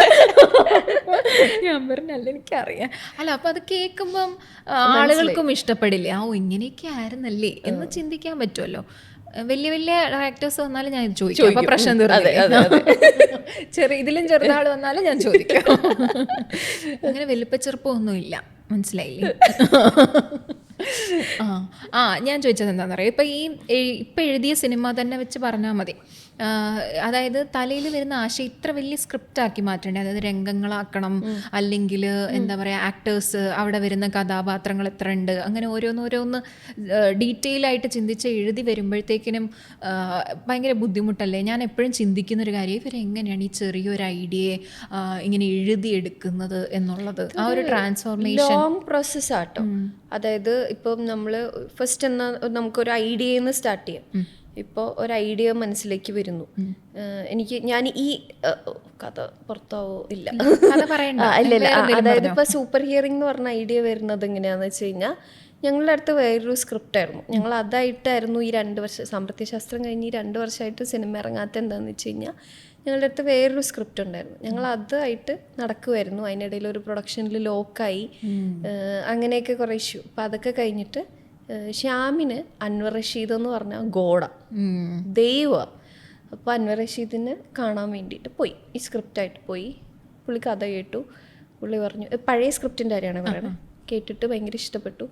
പുള്ളി പറഞ്ഞു, മോനെ നിന്നോടുള്ള ഇഷ്ടം കൊണ്ട് ഞാൻ പറയാണ്, നീ ഇത് ഇപ്പം ചെയ്യാൻ നിൽക്കണ്ട, കാരണം ഇതിൻ്റെ ബഡ്ജറ്റ് ഭയങ്കര കൂടുതലാണ്. നിന്നെ വിശ്വസിച്ച് നീ ഫസ്റ്റ് കരിക്കൊന്നും ചെയ്തെന്നൊന്നും പറഞ്ഞിട്ട് സിനിമയിലോട്ട് വന്നിട്ട് കാര്യമില്ല. സിനിമ വേറെ തന്നെ ഒരു പരിപാടിയാണ്. അപ്പം നിൻ്റെ ഫസ്റ്റ് പടമായിട്ട് നീ ഇത് ചെയ്യണ്ട, നിന്നെക്കൊണ്ട് ആരും ചെയ്യിപ്പിക്കാനും പോണില്ല, ഇത്രയും വലിയ പടം ചെറിയൊരു സാധനം ചെയ്യും എന്ന് പറഞ്ഞു. അപ്പോൾ ഓക്കെ, അപ്പോൾ ഇവൻ്റെ മറ്റേ ദൈവമാണല്ലോ പറഞ്ഞത്, പുള്ളി അതങ്ങ് അനുസരിച്ചു. എന്നിട്ട് ഞാൻ ഇത് കൊണ്ടേ പൂട്ടിവെച്ചു, സ്ക്രിപ്റ്റ് കൊണ്ടേ പൂട്ടിവെച്ചു. എന്നിട്ട് 2 ദിവസമായിട്ട് ഇവൻ എൻ്റെ അടുത്ത് സംസാരിക്കുന്നില്ല. അതായത് വെറുതെയൊക്കെ തമാശ പറഞ്ഞ് നടക്കുന്ന ആളാണ്. അപ്പം എന്നോട് സംസാരിക്കുന്നില്ല. നമ്മളിനി എന്ത് ചെയ്യും സാൻഡ്ര, നമ്മൾ എന്ത് ചെയ്യും എന്നുള്ള രീതി തന്നെ. അപ്പം എനിക്കിപ്പോഴും ഓർമ്മയുണ്ട്, ഏതോ ഒരു പടം കാണാൻ സെൻട്രൽ ടാക്കീസ് തിയേറ്ററിൽ പോയിട്ടിരുന്നപ്പോൾ ഞാൻ ഇങ്ങനെ പറഞ്ഞു, എടാ നമുക്ക് അപ്പം അൻവർ റഷീദ് ഇവന് പറഞ്ഞു കൊടുത്ത ഐഡിയ ആണ്. മറ്റേത് കുറച്ചുകൂടെ ഓൺസെമ്പിൾ കാസ്റ്റിങ്ങാണ്, അതായത് നിറയെ ആൾക്കാരുണ്ട്, ഹീറോ എന്നല്ല, കുറച്ചുകൂടെ അപ്പം അങ്ങനെയാ. അപ്പം അതിൽ നിന്നിട്ട് പറഞ്ഞു, നീയേ നായകന് കേൾക്കുമ്പോൾ തന്നെ മറ്റേ ഇങ്ങനെ ആവണ ഒരു സാധനം എഴുത് എന്ന് പറഞ്ഞു. അപ്പോൾ ഞാൻ ഇവൻ്റെ അടുത്ത് പറഞ്ഞു, നായകന് കേൾക്കുമ്പോൾ ഇങ്ങനെ ആവുന്നത് എന്താ, സൂപ്പർ ഹീറോ പരിപാടി. അപ്പോൾ ഇവൻ പറഞ്ഞു, എൻ്റെ പൊന്നു സാൻഡ്ര, സൂപ്പർ ഹീറോ പരിപാടിയായിട്ട് നടക്കുന്ന ഒരു 10 പേരെ എനിക്കറിയാം.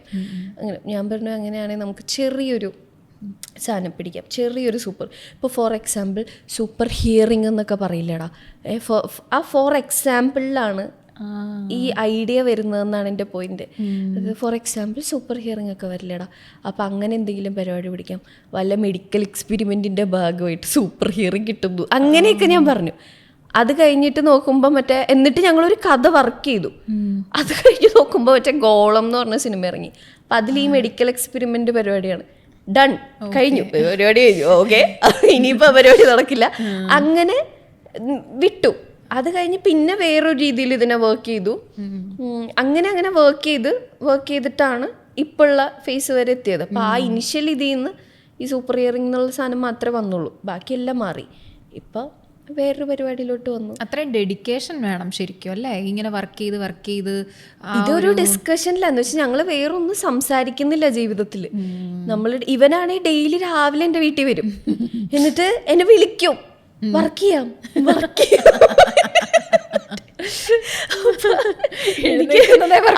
സാൻഡ്ര ഗുഡ് മോർണിംഗ്, വർക്ക് ചെയ്യാം. അലാറം ഒന്നും വെക്കണ്ട വെറുതെ. അല്ല, അങ്ങനെയുള്ള സുഹൃത്തുക്കളൊക്കെ ജീവിതത്തിൽ വേണം ശരിക്കും, ഇല്ലെങ്കിൽ നമ്മൾ എഴുന്നേറ്റ് വർക്ക് ചെയ്യുമൊക്കെ. ഞാൻ എന്നിട്ട് ഇങ്ങനെ എണീക്കും. ഞാനാണെങ്കിൽ 11 മണി 12 മണിക്ക് എന്നെ എണീറ്റ് ഞാൻ ചായ കുടിക്കുന്നതിന് മുന്നേ അവിടെ ഇരുന്ന് ഇങ്ങനെ കുറേ കഥയുടെ എന്തൊക്കെയോ പറയും, ഞാനിങ്ങനെ കേട്ടിരിക്കും. എന്നിട്ട് ഞാൻ പോയിട്ട് ചായ കുടിച്ചിട്ട് വരാം. അത് കഴിഞ്ഞ് എനിക്ക് മാക്സിമം ഞാൻ പിന്നെ ഇങ്ങനെ വർക്ക് ചെയ്യാൻ, അത് ഞങ്ങൾ ഓരോരുത്തരുടെ രീതിയാണ്. ഇപ്പൊ ഇതേ കാര്യം ഷാമിനോട് ചോദിച്ചാൽ അവന്റെ രീതി വേറെ. അവനിങ്ങനെ ഇരിക്കണം, വർക്ക് ചെയ്യണം, സംസാരിക്കണം, സിനിമകൾ കാണണം, അങ്ങനെ ചെയ്യണം. ഞാൻ അങ്ങനെയല്ല വർക്ക് ചെയ്യുന്നത്. ഞാൻ ചിലപ്പോൾ ഉറക്കത്തിലായിരിക്കും വർക്ക് ചെയ്യുന്നത്, സ്വപ്നത്തിലായിരിക്കും വർക്ക് ചെയ്യുന്നത്, ഞാൻ ചിലപ്പോൾ വണ്ടി ഓടിക്കുമ്പോഴായിരിക്കും വർക്ക് ചെയ്യുന്നത്. ഒരു ഫ്രീഡം ഞാനിത് ആലോചിച്ച് അങ്ങനെയൊക്കെയാണ് എനിക്ക് കിട്ടാറുള്ളൂ. അപ്പം അത് ഓരോരുത്തരുടെ രീതിയാണ്. ഒരുപാട് സിനിമകൾ കാണുമോ അതോ ബുക്കുകൾ വായിക്കുമോ? പുസ്തകങ്ങൾ വായിച്ചിട്ട് ഇപ്പൊ കുറേ ആയി. പണ്ട് വായിച്ചതിന്റെ ആണ് ആ ഒരു ബേസ് ഉള്ളത്. ഞാൻ അഗെയിൻ പറഞ്ഞല്ലോ, ഞാൻ മറ്റേ ബോറിംഗ് കിഡായിരുന്നതുകൊണ്ട് വെക്കേഷന് അവിടെ പോയിരുന്ന് വായിക്കുക എന്നല്ലാതെ വേറെ നിവൃത്തിയൊന്നുമില്ല. അപ്പോൾ അങ്ങനെ വായിക്കുന്ന കാര്യങ്ങളും അതൊക്കെയായിരുന്നു. പിന്നെ ഇപ്പൊ സിനിമകൾ കാണും. ഇപ്പോൾ ഭയങ്കരമായിട്ട് കാണാൻ പറ്റാറില്ല, ടൈം കിട്ടാറില്ല. അപ്പോൾ പോപ്പുലർ ആയിട്ടുള്ള പരിപാടികളെല്ലാം ഇറങ്ങുമ്പോൾ കാണും. അല്ലാതെ പിന്നെ നമുക്ക് ഇപ്പോൾ റെഫറൻസസ് കാണും, അങ്ങനത്തെ പരിപാടികളൊക്കെ, അത് മാത്രമേ കാണാറുള്ളൂ. ഈ സൂപ്പർ ഹീറോ അല്ലെങ്കിൽ ഇങ്ങനെ ഒരു എന്താ ഡിഫറെൻ്റ് എലമെന്റ് ഉള്ളത് കൊണ്ട് തന്നെ അങ്ങനത്തെ സിനിമകൾ കുറേ ഇരുന്ന് കണ്ടോ? ഇപ്പം മാർവലോ ഡിസിയോ അങ്ങനെ? അത് ഞാൻ പിന്നെ എപ്പോഴും കാണാറുള്ളതുകൊണ്ട് എനിക്ക് അങ്ങനെ. ഞാനും ഡിസിന്റെ ആകെ 2 പടം ഞാൻ കണ്ടിട്ടുള്ളൂ. ഒന്നാമത്തെ കാര്യം ജസ്റ്റിസ് ലീഗും ഇപ്പൊ ഇറങ്ങിയ എനിക്കെന്തോ മാർവൽ ഇഷ്ടം. എനിക്കും അത്ര DC ഫാൻ അല്ല. ഇവിടെ മറ്റേ DC മാർവൽ ഫാൻസാന്ന് പറയുന്നത് എന്തോ കുറച്ചില്ല, ഇവിടെ അങ്ങനെയാ. എനിക്കറിയത്തില്ല, ഞാൻ ഭയങ്കര പ്രൗഡാ. ഞാൻ പറഞ്ഞിട്ടുണ്ട്, ഞാൻ ഏറ്റവും അധികം റിപ്പീറ്റ് കണ്ടിരിക്കുന്ന പടം എൻഡ് ഗെയിമാ, ഇൻഫിനിറ്റി വാറും എൻഡ് ഗെയിമും. കാരണം എനിക്ക് ഭയങ്കര ഇഷ്ടമായി ഇവരെല്ലാരും കൂടി ഇങ്ങനെ അസംബിൾ ചെയ്യുന്നതും തോറ് ഹാമറായിട്ട് വരുന്നതും അതൊക്കെ. എനിക്ക് കുറച്ച് കളർഫുൾ പരിപാടികൾ ഇഷ്ടമായതുകൊണ്ട് ഞാൻ മാർവൽ ഫാൻ. അങ്ങനത്തെ പടങ്ങളൊക്കെ ഭാവിയിൽ എഴുതുമോ? അയ്യോ, എനിക്കറിയില്ല.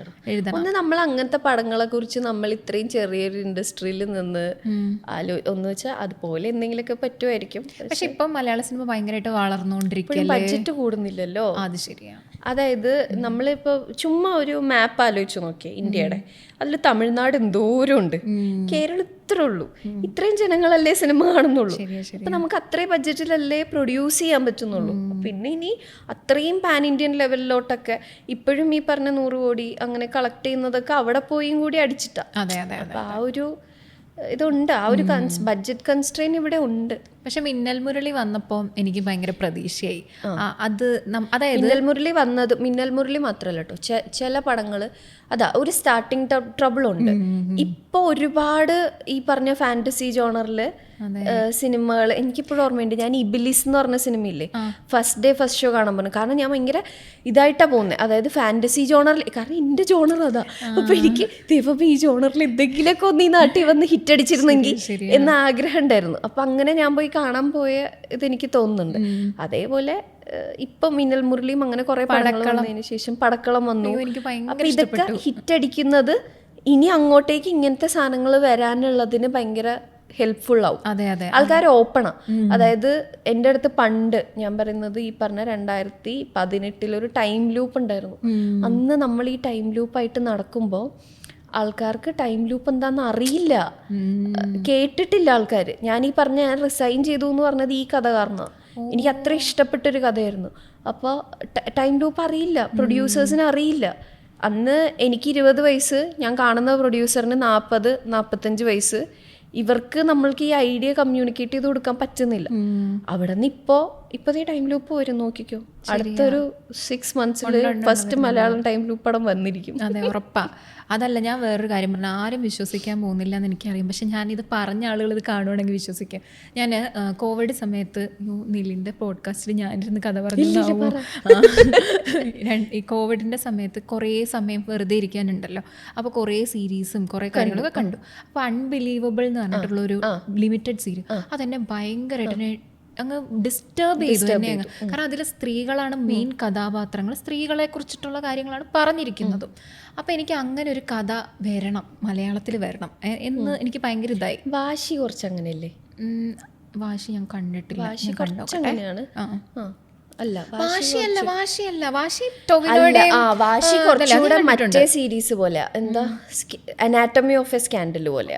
ഞാൻ കണ്ടിട്ടില്ല. വാശി ഞാൻ കണ്ടിട്ടുണ്ട്, എനിക്ക് മനസ്സിലായി. അൺബിലീവബിൾ എനിക്ക് മനസ്സിലായി. 2 കാലഘട്ടം. എന്നിട്ട് അതാണ് ഒരാള് അല്ല, ഒരു പെൺകുട്ടീനെ പണ്ടൊരാള് ഒരു സീരിയൽ റേപ്പിസ്റ്റ് റേപ്പ് ചെയ്തിട്ടുണ്ട്. എന്നിട്ട് പ്രസന്റ് 2 കാലഘട്ടം, പ്രസന്റിൽ ഒരു അന്വേഷണം, പണ്ടൊരു അന്വേഷണം. എന്നിട്ട് റോങ്ലി അക്യൂസ്ഡ് ആയിരുന്നു ആ കുട്ടി. അതായത് അവളെ ആരും വിശ്വസിച്ചില്ല. കാലഘട്ടം എന്നൊക്കെ പറഞ്ഞാൽ ഞാൻ കാലഘട്ടം മീൻസ് 2 പീരീഡ് കുറച്ച് മുന്നേ നടന്നതാണ്. അങ്ങനെ അത് ഭയങ്കര, അതായത് അതിൽ കുറേ കേസ്, അതായത് ആ റേപ്പ് നടന്നതിന് ശേഷം എന്ത് പ്രൊസീജിയറിൽ കൂടെയാണ് ഒരു സ്ത്രീ പോകുന്നത്, അല്ലെ എന്തൊക്കെ 2 തരത്തിൽ സംഭവിക്കാം, അങ്ങനെ കുറേ കാര്യങ്ങൾ ആ സീരീസിൽ പറയുന്നുണ്ട്. അതെല്ലാവരും മസ്റ്റ് വാച്ചാന്ന് പറഞ്ഞാൽ എല്ലാവരെയും ഇത് ചെയ്തു. പക്ഷെ ആ സമയത്ത് ഞാൻ ടൈം ലൂപ്പ് വെച്ചിട്ട് എനിക്കിങ്ങനൊരു കഥ ഓർമ്മ വന്നു. എന്ത് നടന്നാൽ റേപ്പ് ഇല്ലാതാകും, അല്ലെങ്കിൽ അന്ന് ആ കുട്ടിക്ക് സംഭവിച്ച കാര്യം എങ്ങനെ നടക്കാതിരിക്കും എന്ന് ഞാൻ ഇങ്ങനെ ചിന്തിക്കാൻ. ലൂപ്പിൽ വരുന്നത് അങ്ങനല്ല കേട്ടോ, റേപ്പ് എന്നല്ല ഞാൻ പറഞ്ഞ. ആക്ച്വലി കൊള്ളാം, അല്ല അങ്ങനെയല്ല, അത് ആ ഡേ ഭയങ്കര ഡിസ്റ്റർബിംഗ് ആയിരിക്കും, പക്ഷേ ഭയങ്കര പവർഫുൾ ആയിരിക്കും. എങ്ങനെ അത് നിർത്താന്നുള്ള സൊല്യൂഷൻ ആർക്കും അറിയില്ല. അപ്പം ഞാൻ അത് ടൈം ലൂപ്പിലിട്ടാലോ, അത് നല്ലതായിരിക്കും എന്ന് വെച്ചാൽ എങ്ങനെയാണ്. അപ്പം വെൻ ഷീ സേസ് നോ, പുള്ളി അത് എടുക്കുമ്പോഴായിരിക്കും ഇതില്ലാതാവുന്നത്. അല്ലെങ്കിൽ ആ പുള്ളിക്ക് ആ തോട്ട് വരാതിരിക്കണം, അല്ലെങ്കിൽ തോട്ട് വരാതിരിക്കണം. അതായത് അപ്പം പുറകെ കുറേ സാധനം പോകണം.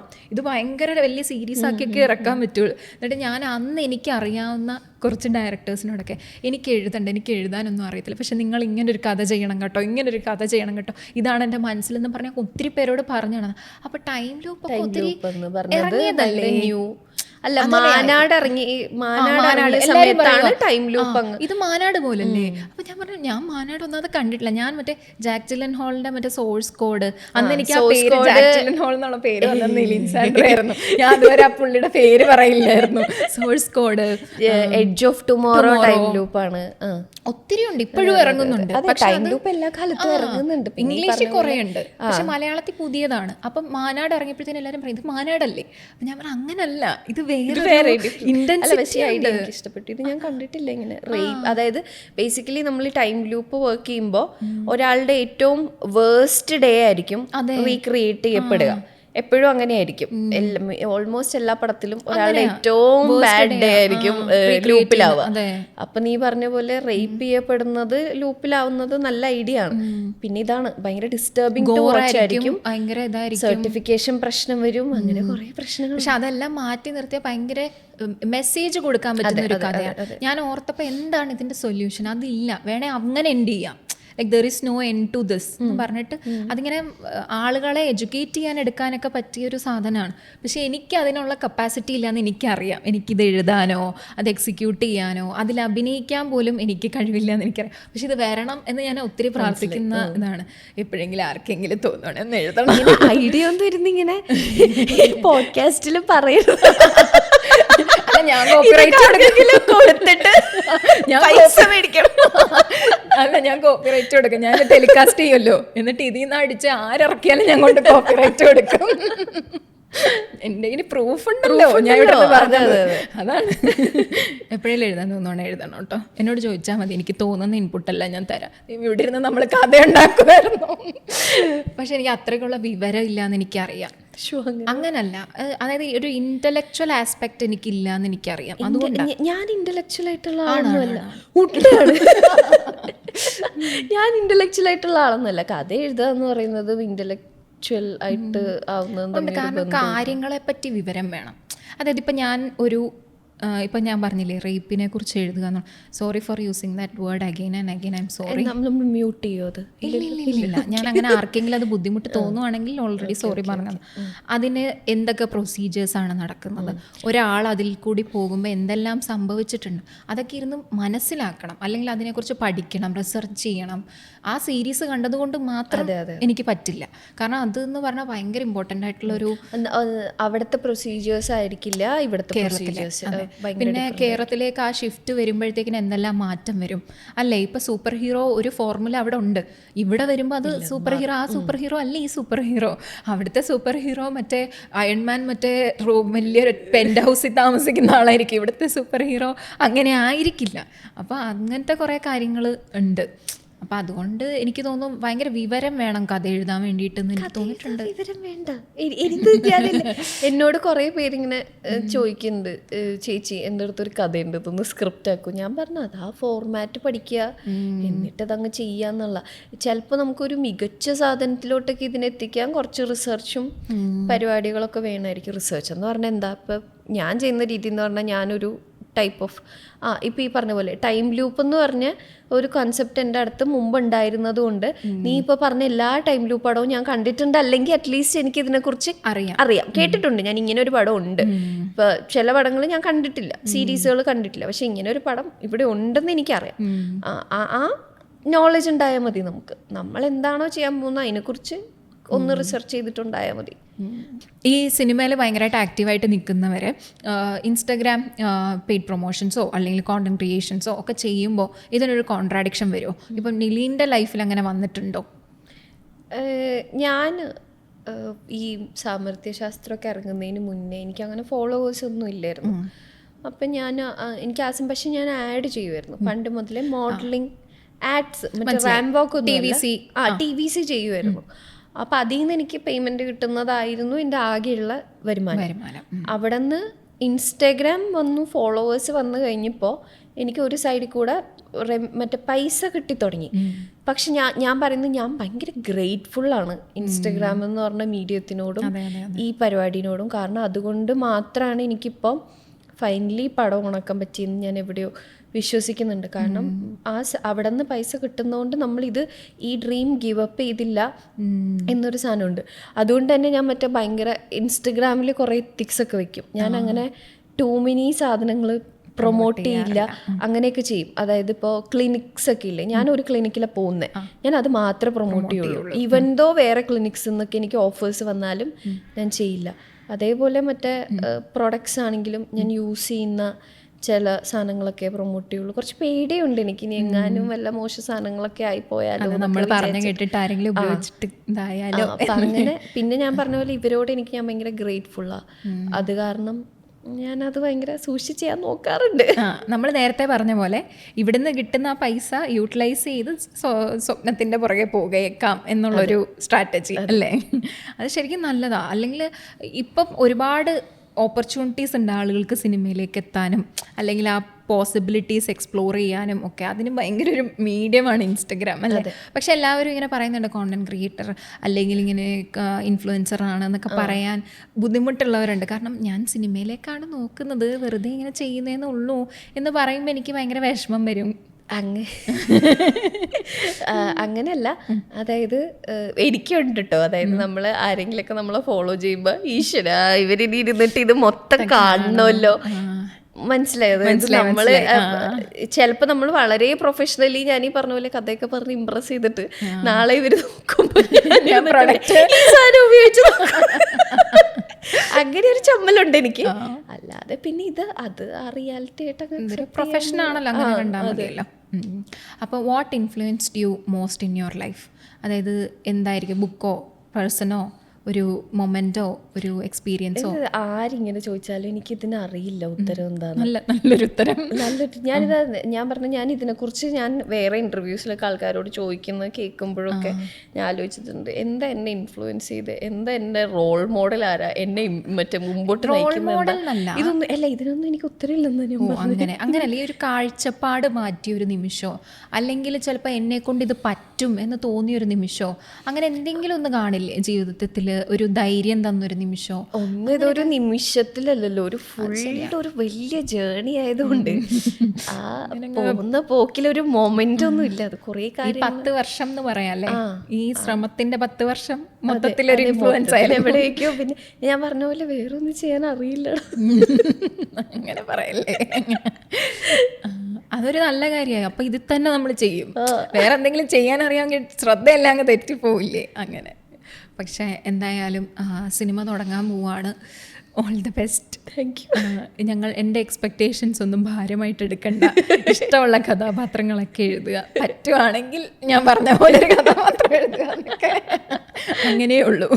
മനസ്സിലായില്ലേ? പക്ഷെ നല്ല ഐഡിയ കേട്ടോ. അല്ല, ഞാൻ കഥയല്ല പറഞ്ഞത്, മറ്റേ സ്ത്രീ കഥാപാത്രങ്ങളെ കുറിച്ച് പറഞ്ഞത്. കഥയും എഴുതിക്കോ, കുഴപ്പമില്ല. ഞാൻ നിലിൻ പെർമിഷൻ കൊടുത്തിരിക്കുന്നു, എനിക്ക് ഒരു കുഴപ്പമില്ല എന്നൊക്കെ. ദൈവമേ, ഇനി അതെങ്ങാനും 200 കോടി അടിച്ചാൽ ഞാൻ ചോദിക്കും കേട്ടോ. പറയുമല്ല പറയണ്ടേ. എന്തായാലും all the best. Thank you so much. ഞാൻ വെറുപ്പിച്ചില്ലെന്ന് വിചാരിക്കുന്നു. കാരണം നിലിൻ ഭയങ്കര പാവാണ്. അങ്ങനെയല്ല, ഭയങ്കര സ്വീറ്റായിട്ട് സംസാരിക്കുന്ന ആള്. ഞാൻ ഭയങ്കര വായാടിയായിട്ട് സംസാരിക്കുന്ന ആള്. അതെ, താങ്ക് യു. അപ്പോൾ all the very best and എന്താ എല്ലാവിധ ആശംസകളും നേരുന്നു. And thank you so much. Thank you. ഇത്രേ ഉള്ളോ?